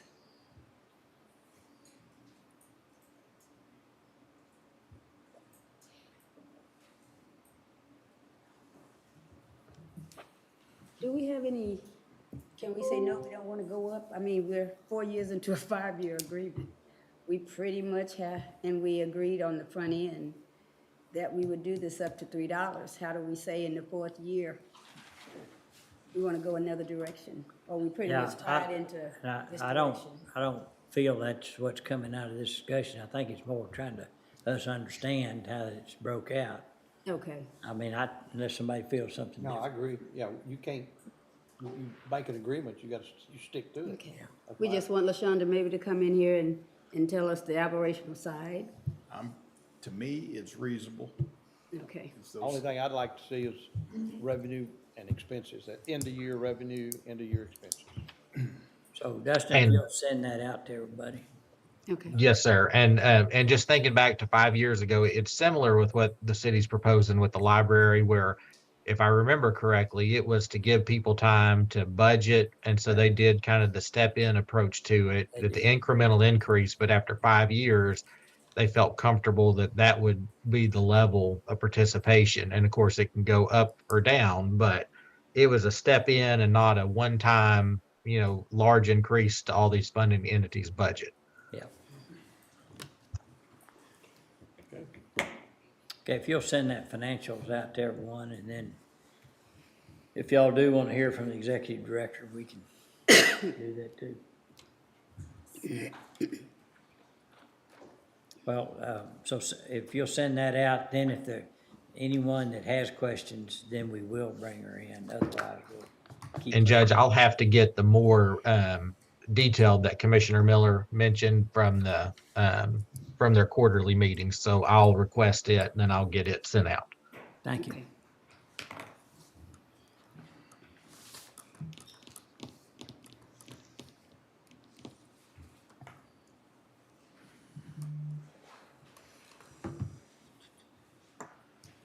All right. All right. So if y'all are prepared to keep going, we were able to get TJ Jackson to join us as well. We had planned on him coming on Thursday and speaking on his budget and his capital outlay as well as permanent improvement. We're not ready to speak on permanent improvement today, but we can have him cover his operating as well as capital outlay. He is already on. So Okay. his department is Department 0110.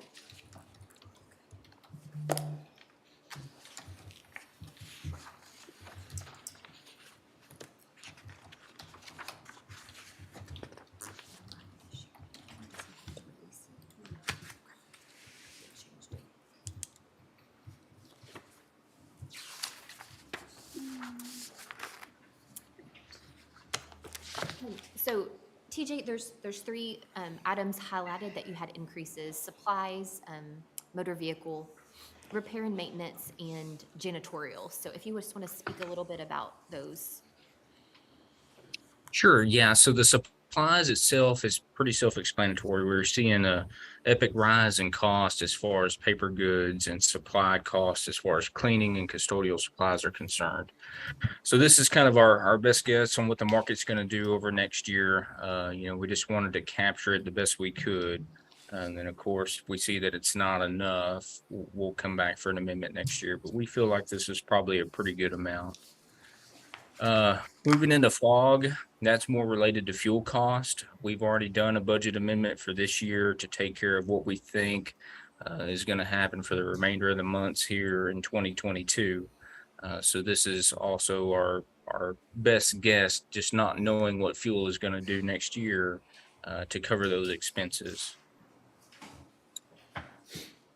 Repair and maintenance, what you're seeing here is we dropped deferred quite a large amount and supplemented repair and maintenance with that funding based off of what we're seeing equipment wise. We're still seeing long lead times on equipment if we can even get equipment. So we're kind of shifting gears, removing a portion of the deferred maintenance, just not knowing if we're going to be able to get equipment next year, and categorizing it as repair and maintenance in hopes that we can still get parts and take care of it labor wise.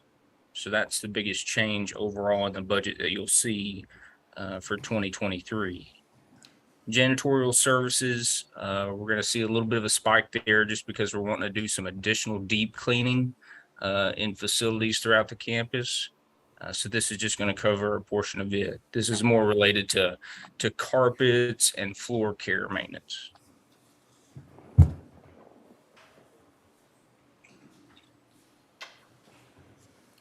Any questions with those? Back to the repair and maintenance, going from what is that number, 577 to 815? Go over that again, TJ. So what we did, Commissioner, is we dropped our deferred maintenance budget down. See the 180 that we had allocated for this year.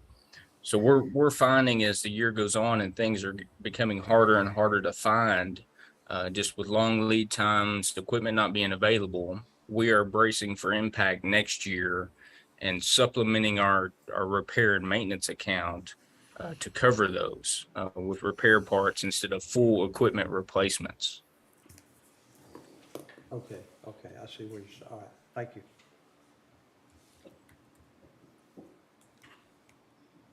Do you see on the supplies, you know, COVID drove a lot of the cost.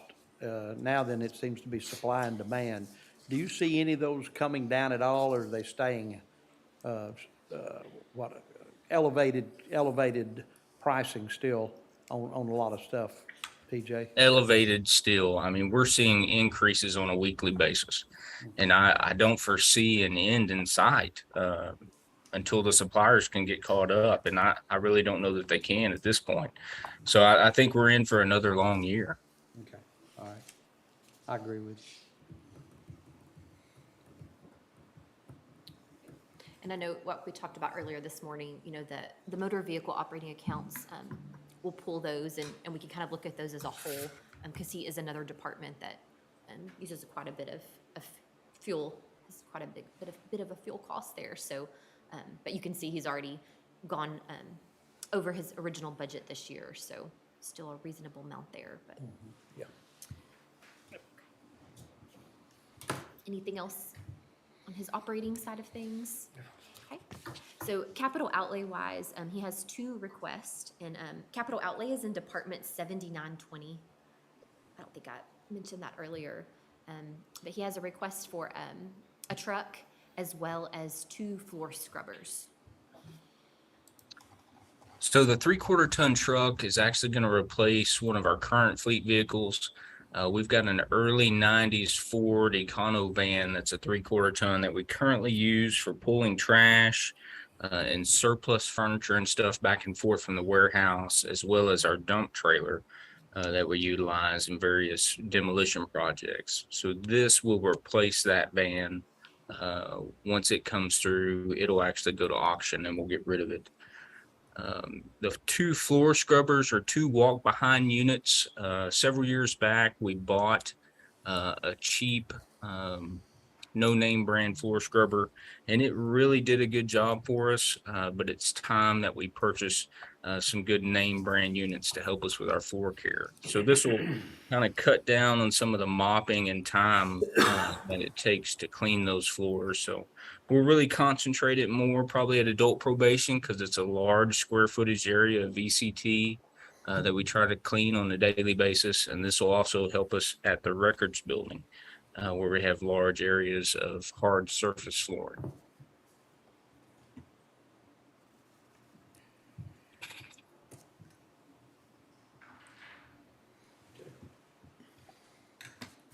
Any other questions? Questions on those?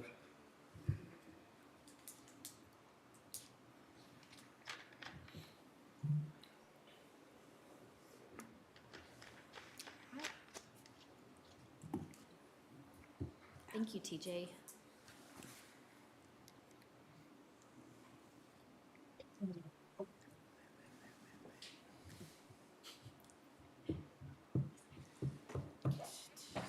All right, well, we can, are y'all ready to move on from maintenance? We briefly heard, unless, like I said, unless you have more questions for him or you want to revisit any of those topics. Any other questions? No, sir. Well, just the one, TJ, when we go to cutting, where would you prefer we start? Let's start with the 3/4 ton. We can survive one more year. So, how many miles on the existing vehicle? Oh, I think it's upwards of around 200. You know, it's an early 90s model. It was used as an inmate transport van until we got our hands on it, and we've utilized it since. So Yeah. it's seen its way around. Is it a 4-door? Yes, well, it's got a slide door on the side of it because it was an inmate passenger van. Yeah, right, okay, got you. All right, thank you. Uh-huh. I think that's a legitimate question for everybody.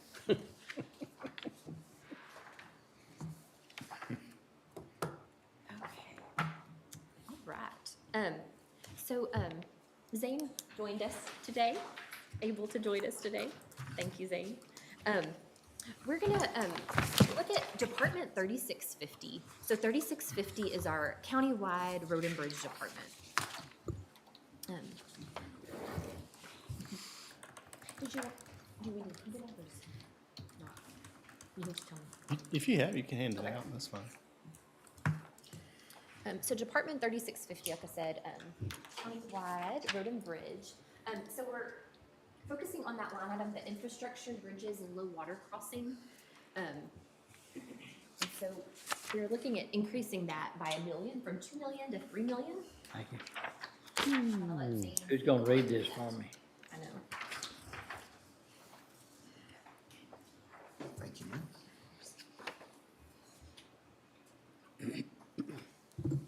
So I think he's compiled,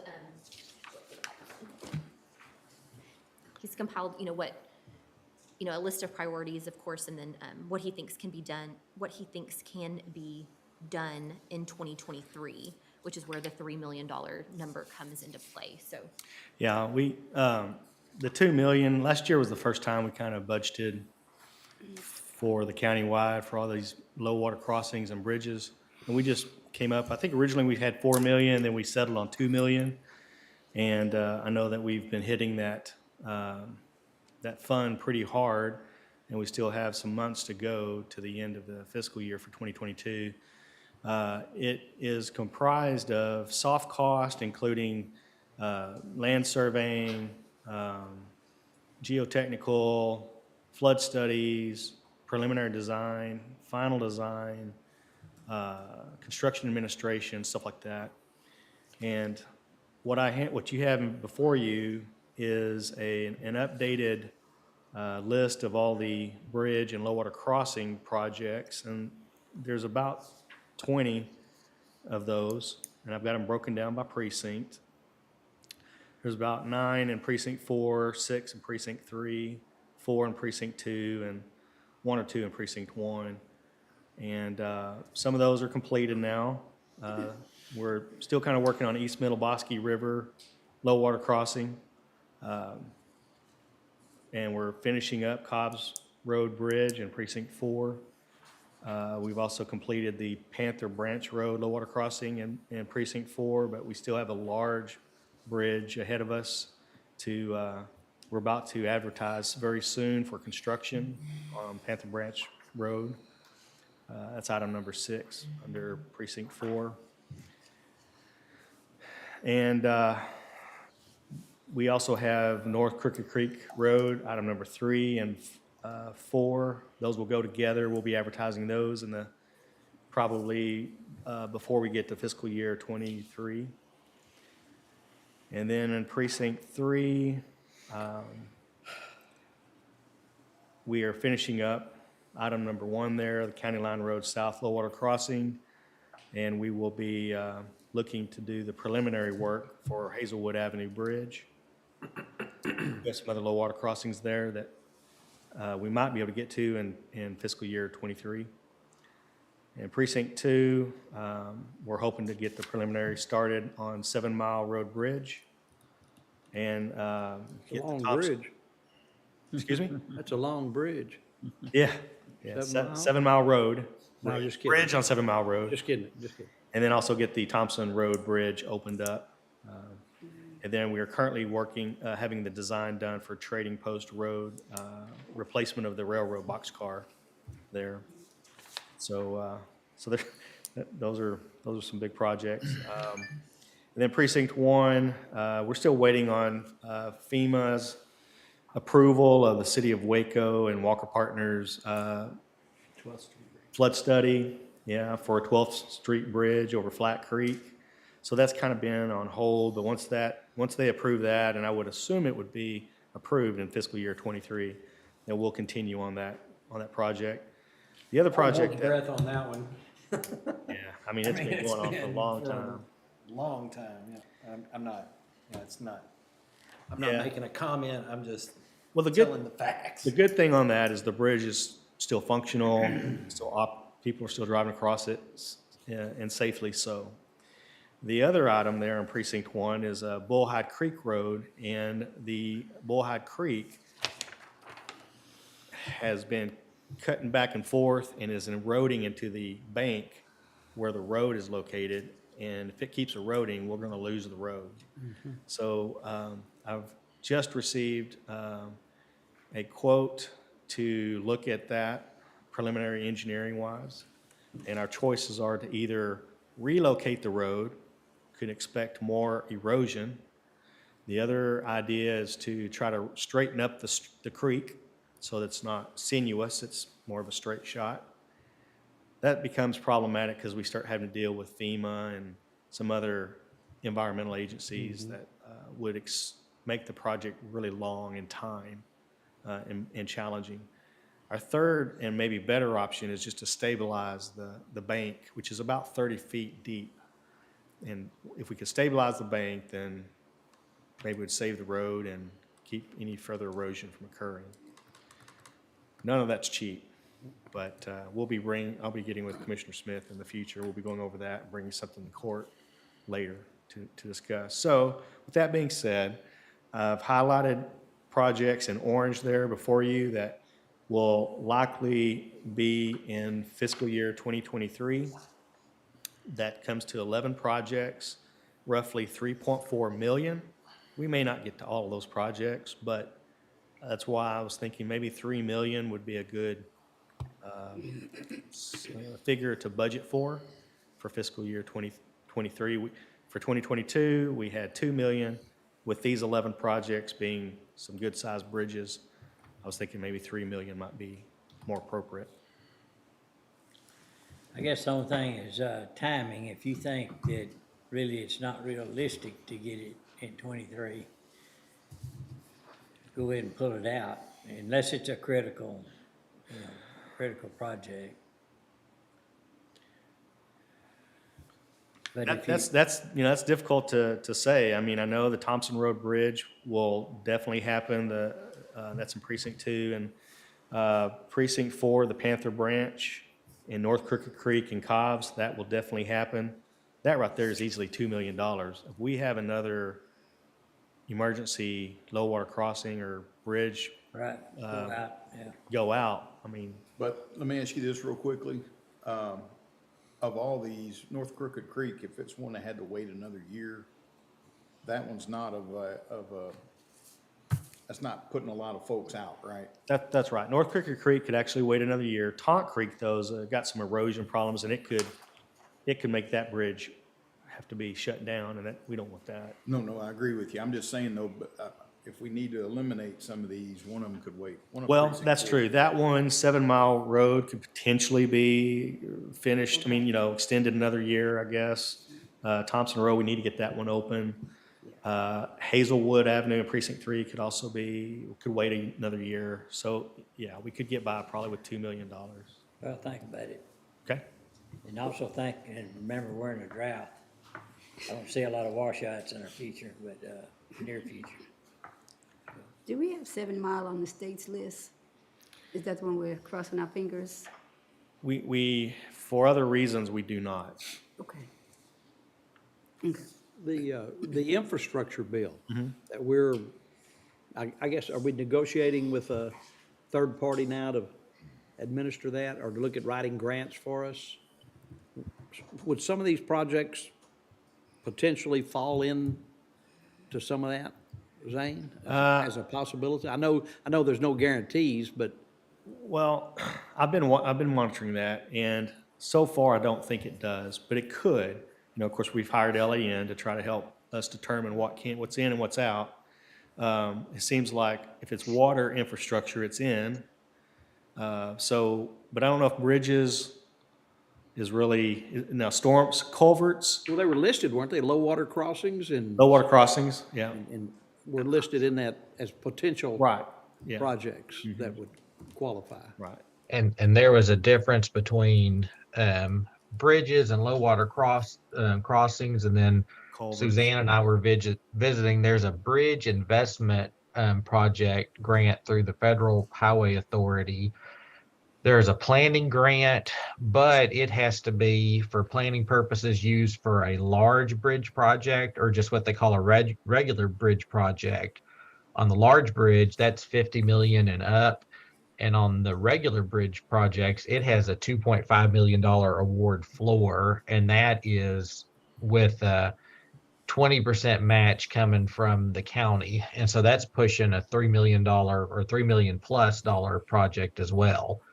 So, it's hopefully with this grant consulting firm, if we can get them on board, they can help navigate. But like Zane said, it doesn't appear that these are a good fit for any of the current grants, but we know more money is going to be flowing through TxDOT as well.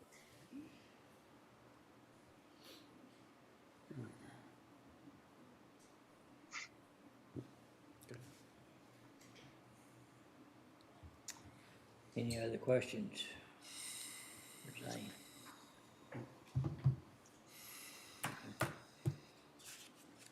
So we'll leave that 3 million there, and then, based on information, if there's anything, if we do need to lower that, we'll keep you posted and circle back to this. Thank you. Thank you. So then, just to keep in this department, the countywide road and bridge, just to kind of walk through those lines, we've budgeted $250,000 for professional services the last couple of years. We've used that for geotechnical investigations, work done by Walker Partners. So we had that there as just kind of a line item to catch any of these professional services that you all are having done for your departments. Because that's not something you budgeted for, you wouldn't be able to budget for. So we've kept that as is.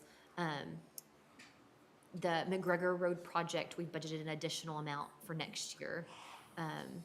And then Zane just spoke on that infrastructure line. And then we also have the capital outlay right-of-way purchase. We always budget some for right-of-way purchases, but a large portion of that, I think it's $610,000, is a 10% match that we will be liable for when we have, there's a couple TxDOT projects.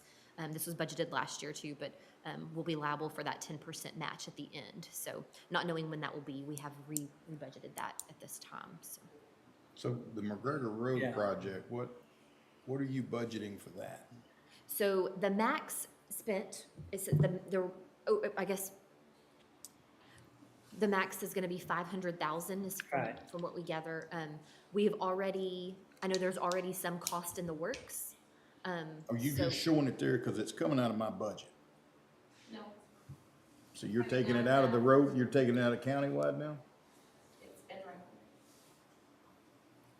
Okay, so you're just gonna, And we did the We same. looked at it as, it's part of our economic development commitment, and it really wasn't precinct.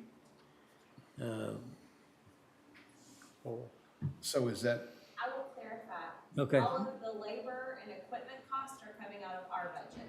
Any of the culvert expenses or rock or any material costs that we are incurring will come out of this budget. And then the total commitment, adding that together is up to not to exceed 500,000. Correct.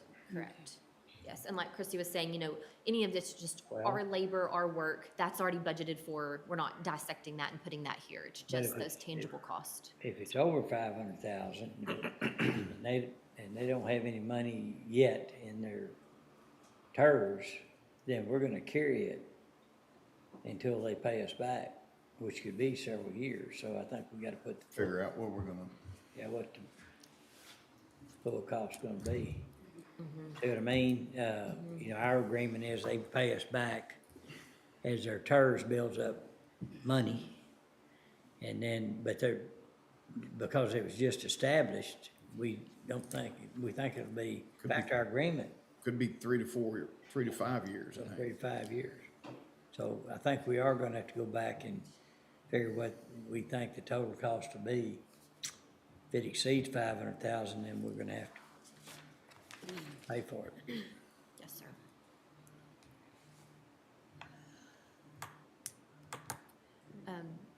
So we'll come back to that infrastructure line. I know you asked if we could lower that to 2 million, just depending on what's realistically able to get done. But the other thing that's not here, but I want to bring up is our road cleanup cost, which I know has already begun on July the 1st. So we'll be doing a budget amendment for that, of course, in this year. We've left the budget as is just for discussion purposes. So there are 4 departments, 36, 15, 25, 35, and 45. They altogether have about 285,000 budgeted. One of those does still have an employee in that slot, which I know he's being repurposed at this time, which I know is something that needs to be taken care of. However, you know, moving forward into next year, do we want to take out those McPups departments and roll that funding into this department, into one line, where you can all see what's happening with that road cleanup cost? I know 285 may not be sufficient, but that just, you know, just kind of putting it in perspective as to what we had budgeted for McPups to help cover that cost. So when So, any McPups, thoughts? so what you're saying is, when the program went away, we still had an employee, one in each precinct, and so we put them to work doing something else in the meantime. But now that we have this cleanup project, do we still leave those McPups people Well, in there? currently there one. is only one employee in those 4 slots. Out of those 4, Okay, there's just one. just one. Where is that one? My precinct. And if I could clarify, his salary is still being drawn on that line to include the overtime he's incurring as a jailer now, so I will need a budget amendment to finish paying him the remainder of the year, because he's being paid out of it, but only what we scheduled for the salary. His salary has not gone back to a jailer's.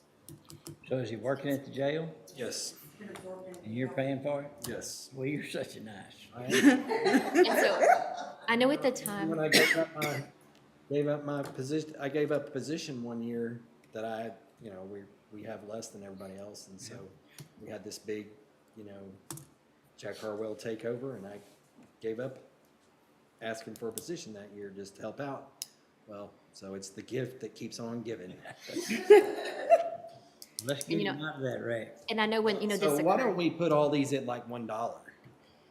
that is perfectly fine. And if you want to keep them still as 4 separate departments. Because that's all the McPups is personnel.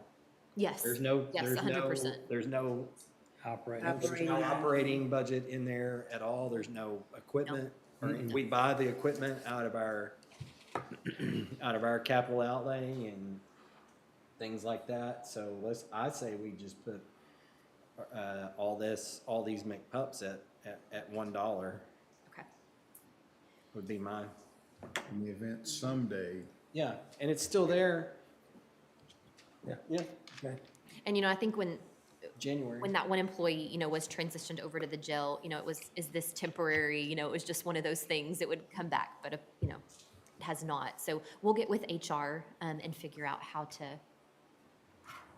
transition, Okay. make that transition.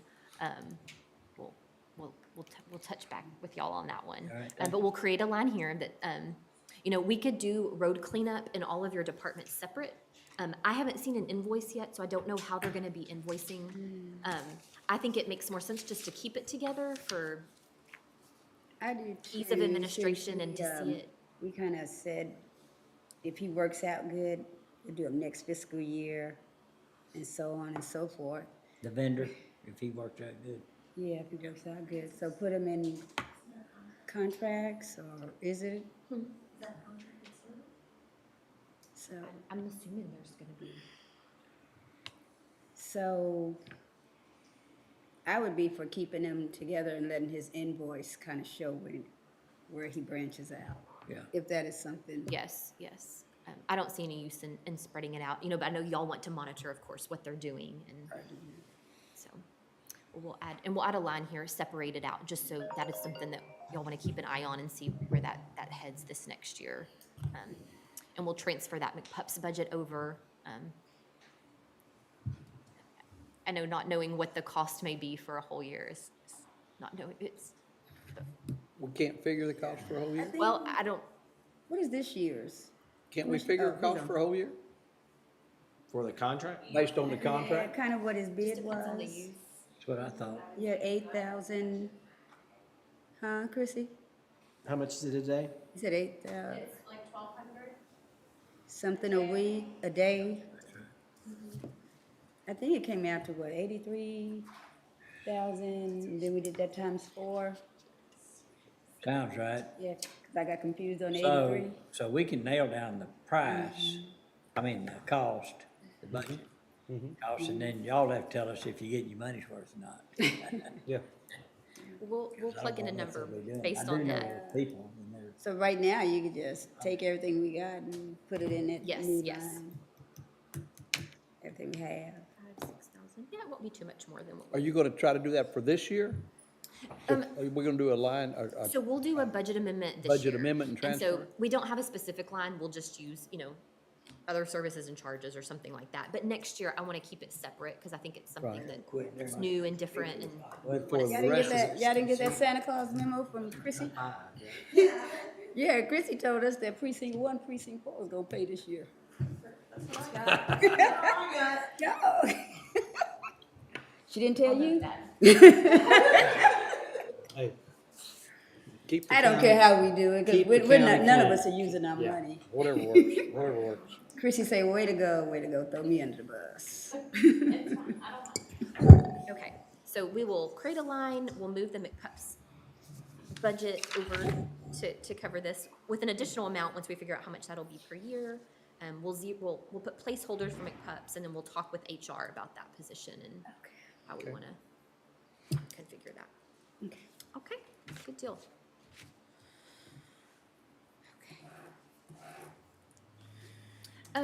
So I know on the regular agenda, there was an item for the library funding for next year, and you all said that you wanted to come back to it. I don't know if that's something that you wanted to do now, if now's a good time, or, We might as well. I don't know. at least bring it up and kind of show them, kind of remind us what the cost was, I guess. So, we do house this cost in Department 5490, and that's our contracted programs. Currently, we've been, my eyes are so bad. Excuse me, so you can see, roughly our budget was $1 million, that was our contribution for this current year. But they have put forth the plan, to fund a larger percentage of that budget based on the users of the library system and that they are not citizens of the city. So I think on that little note, if you can see that they've said, hey, you can build up to that amount that we're asking for. Let me pull up. I was wondering.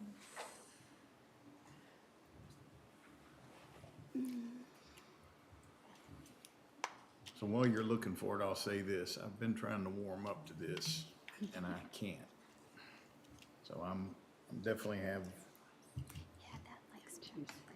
what we've been contributing, I don't truly have a problem with that, but I think to go up to over $2 million, we've got a lot of other areas that could use a boost. Well, I mean, as long as while you're building up to it or getting it online, whatever you're doing, I have a tendency to agree. I've asked some questions. I don't know that I've gotten the answers I wanted or what satisfied me, but, I don't understand. First of all, the contract definitely needs to be rewritten. It's an old contract. And we need our legal to be involved in it to assure that that the county's being protected in how it's written. I have some concern about something being a flat percentage, because then when you're at the mercy of the other party, they justify whatever the budget's gonna be on it, and you're sitting there with a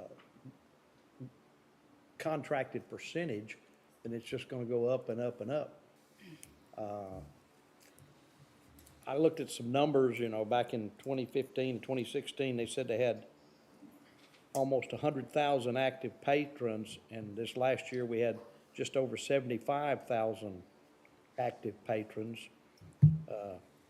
Bottom line, you've gone down almost 25,000 participants or patrons, but yet the budget wants to go up. I want to, There's not a lot of details on how that money is spent. You know, they talk about garage charge of almost $200,000, but how many times, and they say that's for machinery and equipment replacement, or 2 vehicles, right? I don't understand machinery and equipment, there's no backup that gives us that information. I mean, how many times can you change the oil in 2 vehicles? So that, I don't know, I want to get a clarification. Maybe Dustin can help me. I'm glad they put that on the screen. Right now, if we kept our current agreement, we would pay that $981,582. So they're asking this year, instead of 1/6 of the, and I know that formula is laid out in the interlocal agreement, what that 1/6 means, we would be paying the year one at 20%, so we're paying 1.1 million. So we would be paying, what is that, a little, about right at 300,000, what is that? 200,000 more. What, is that right, Dustin? Am I doing it right? Yes, ma'am, that's right. Okay, okay. So I know there have been past conversations about how they set up their budget and how they give their people a COLA that's different from our COLA and some other different things they put in their budget. So when they came, I really wanted to hear what are their services, especially for people in the outer areas of Waco. And with things being expensive, what kind of sold me was their approach to putting their resources out digitally. How people can check out books online, the services that they do for high school students as far as the SAT, prep. I kind of looked at how they're trying to take their services into, you know, the 21st century and beyond.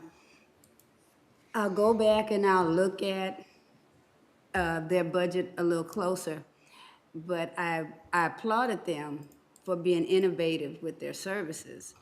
I don't know if going into this agreement is going to bind us to multi-years. I'm not sure. But I wanted to understand exactly what the increase for this year would be. I'm inclined to go with the new structure because I know that there are a lot of people who don't have the services that they operate at home. They don't have a computer, they don't have internet. I know that sounds weird to us, but especially out in the rural areas, if y'all don't believe so, I want y'all to ride with me and then try to get a phone call into town sometimes. And so if I'm having that trouble, I'm thinking some of the homes out there are having that. And so that's why I'm inclined to move with them to this new structure because of how they've upgraded their services, especially out in the rural areas. Well, and correct me if I'm wrong, at 33.85% of county circulation, that's also inclusive of people that live in other municipalities, just not in the city of Waco. Right. So that's why so why aren't you going to those municipalities and asking, because they've all got libraries as well. They're gonna come to us and ask for additional funding, and now we know we're gonna save our additional $2 million for the Waco Library, or additional $1 million for the Waco Library when these others are gonna have needs that are gonna be just as important. I'm having a hard time. This has been something that we've kicked around for years and have never really been comfortable with. But we've always it's just been small incremental increases. This is a big deal. And so what do I tell the other libraries? What do we tell the other municipalities that have folks that are using it and we're paying for that as well? There's just several things in that I'm not comfortable with. I have a question. So it was my understanding that our contribution would go from 1,011,000 to that 177,898 this year. 1,177,000. Oh, still the 981? Instead of they've got 2,039,000. So that was, when they first started throwing these numbers around, that was, I think, the upper, yes, that one right there. That was the proposed county contribution. So we just put the max there just for discussion purposes. But then when you walk through their scenarios, the numbers are a little bit So, different. okay. But the current budget, you know, we have currently budgeted $1,011,000. That's what I'm looking at. Is that right? 1 million? So whenever we go through our budget process in the summer, we usually get the city's finalized budgets throughout the process. And so they had thrown out an estimate to us, which is that 1,011,000. They finalized it and it came under, but we were already so deep in the process. We just leave that. How much do we have in the budget for them? Say that again, I'm sorry. How much are you proposing, are you showing in the budget right now? We have that 2 million. 1.17? Yeah, we just put in that upper number, again, just for discussion purposes, just to. Oh, you put the full highlight. 2 in? Where did you put it in? Where? Okay, but they're not asking for the 2 million, right? Aren't they thought they were asking in just year asking one, they're for- asking for the 1,177,000? Yes, that was they were throwing out, you could do this if you wanted to, so, or you There's can no pay way the we full can go- amount. I don't see any, I think that's, This there's is, just too many questions to go to 2,039,000 this They're year. not asking for that, though. They're asking for the 1.17. yes, They're and not we can asking for change 2 to there. million. It was just, they'd thrown out lots of different options. So Yeah, we I don't just- think it we was ever just a- thought it was gonna be that 2 million. Okay. Well, they did throw out that if you'd like to pay it all at once, we wouldn't have a problem with it. So, I thought maybe y'all But- did want to. But they offered, their main pitch was the alternative of. I understand. there I'm being just like the being- health district. just saying, they did bring it up, that if you wanted to pay it, you're more than welcome. I've used that approach. And this is based. I'm not sold on their digital format. And that seems to be their big cost driver. I thought that if you were going paperless, you were supposed to save money. And I so- don't, well, the way I looked at it, they were actually adding to it, not, you still It's have. your another traditional- service, right, Yeah, yeah. it's just adding a service. But their percentages are based on circulation, not number of patrons. Is that right? And when we say circulation, are we talking about people who check out books? But they know. Just have memberships. Yeah, they know. where- Circulation is patrons then? It's a membership, a card. Yeah. They're gonna have to probably That do a doesn't, little how better does that job equate than to that. circulation? Because I've gone to the East Waco Library for a meeting, and I've seen people, they have a little computer hub, and I've seen people in there filling out job applications, and I'm sure they don't have a library card. And I haven't really gone down to the Austin Library, but I'm in the East Waco Library a lot, because I go to a lot of meetings over there. People really do utilize the library. I'm gonna take you with me one day. Well, I think, sounds like there's questions that either we didn't pick up on or they didn't answer. And so would y'all like us to get them back here just to give? I don't know. I don't know that that would change my mind, because I think they presented well both times they've been here. And Ryan's super, I trust Ryan explicitly. Over the next 3 years is a huge increase, and we got other areas that need it just as bad, if not more than that. What if we agreed to that first year and then asked them to move forward with a new contract with us being a partner in writing a new contract and getting our legal involved with, and coming up with something that might or might not be acceptable to us after the first year? Well, and Just go with a 1 year. And I would like for them to reach out to the other municipalities that have people that are using the library services here. And it's fair to ask them for a little bit of money. You're asking us. Some of those larger cities. If you got. If they have a taxing authority. Yeah. Right. Justin, are we in, what year are we in with the City of Waco and the library as far as the current agreement we're under? Oh, it was done in, I think, 1978 or so. No, I thought we renewed this like we do the public health district. This is just No, ma'am. ongoing from that initial, Right. This is dating back to that original where we're at that 1/6. And so this is their proposal to, okay. I guess, bring forward a new funding arrangement and an agreement. Yeah, we- we're going from 16% of the budget to 20%. Okay, so we could kind of do what Commissioner Smith is proposing? So we're saying that I mean, contract it's a is thought. 40, that agreement's 40 years old? Is that what you're saying? Yes, sir. Yes, if it's the one I'm remembering, and Francis can probably correct me, but it's been in place for years. You start throwing a bunch of lawyers on a new opportunity to create a contract, it may be worse. How much are we gonna pay in legal fees, you know? Yeah, I know it. 200,000. Sorry, Mike. Sorry, Dustin. The only thing that I would say is I would want to see a proportional increase to to these other libraries that we. That's fair. But I want y'all to understand how valuable libraries are to people who don't have resources at home. I don't think anybody here is arguing that, but you've got other agencies in town too that provide those services and not just the library. You can go to other places and put job applications in, and so I'm not. Yeah, but they are utilizing the library. They Yeah, I- really are. People are really, I bet you think they're not, but if you go to the East Waco Library, it is always busy. Well, but I'm interested in paying our fair share, but I don't think that's our fair share. Because the actual number of people that live in unincorporated areas that use the library is a lot less than that 33%. Are you thinking that's a lot of city people like Belle Meade and La Grega, Woodway? People I get can share the, resources. Go ahead, Dustin. I'm sorry, I can share the map that the city put together real quick if y'all would like me to. Okay.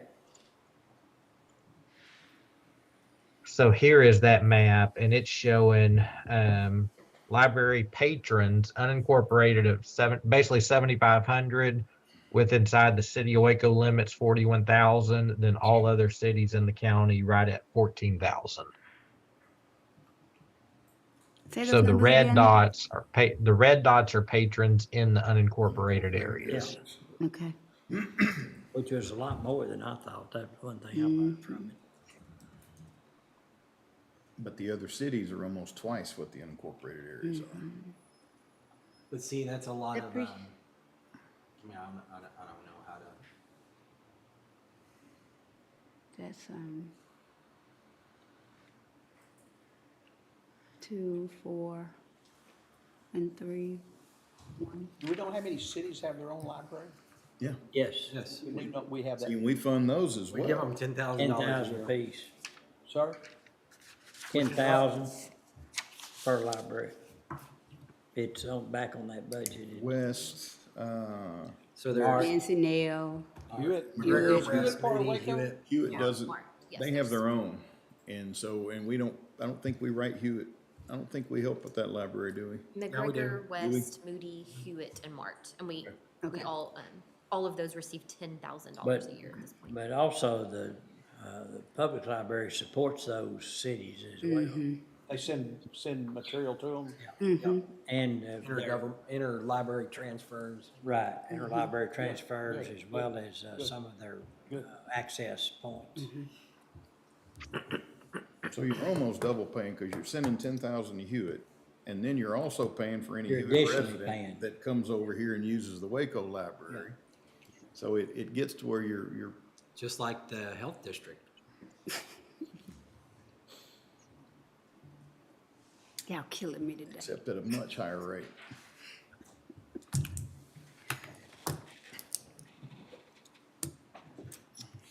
We gonna think on that some more, Francis. Well, we'll leave that 20% number again in there just for discussion purposes and. See somebody in the circle city back. of Waco is paying, Let me, paying dwell on that one more point. If we agree to this, or we agree to that 3-year payout plan, or we just agreeing to the first year payout? We can agree to whatever, to nothing, 1 year, the 3 year, So we're not signing a new contract like that 40-year-old one, we're still. no, it's our option, anything we want to do, so. And this just consensus is all this is. It's chatting, throwing it out and seeing kind of where. This is not, Right, We right. opt in each year. But so we're gonna continue to live under a 40-year contract, but not live under it. Well, I think, yeah, I think to Commissioner's point, if we decide to fund anything different than that 16% or that 1/6, that we'll need to do a new agreement. Yeah, that's what I'm thinking, it would have to be with. but we can, this group can say, we'll approve this subject to these things, and it could be whatever we want to add to them. Okay, okay. And what is our opt-in deadline?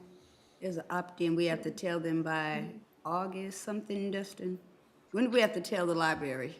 It's probably already passed, because I Oh, think it's that July. was, They that like was to a know for their yearly. budgeting purposes. Oh, so. okay. Yeah. But wasn't there some other information supposed to be shared also for the, back to us before we did that? Was that a two-way street?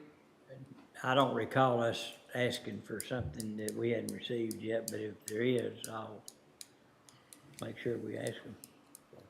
And that's something, we can work on the timing of that in the new agreement, should we choose to go that method, because I know that was always an issue every year, just because we were starting budget too, and it was hard for us to give a locked-in amount, so. Okay.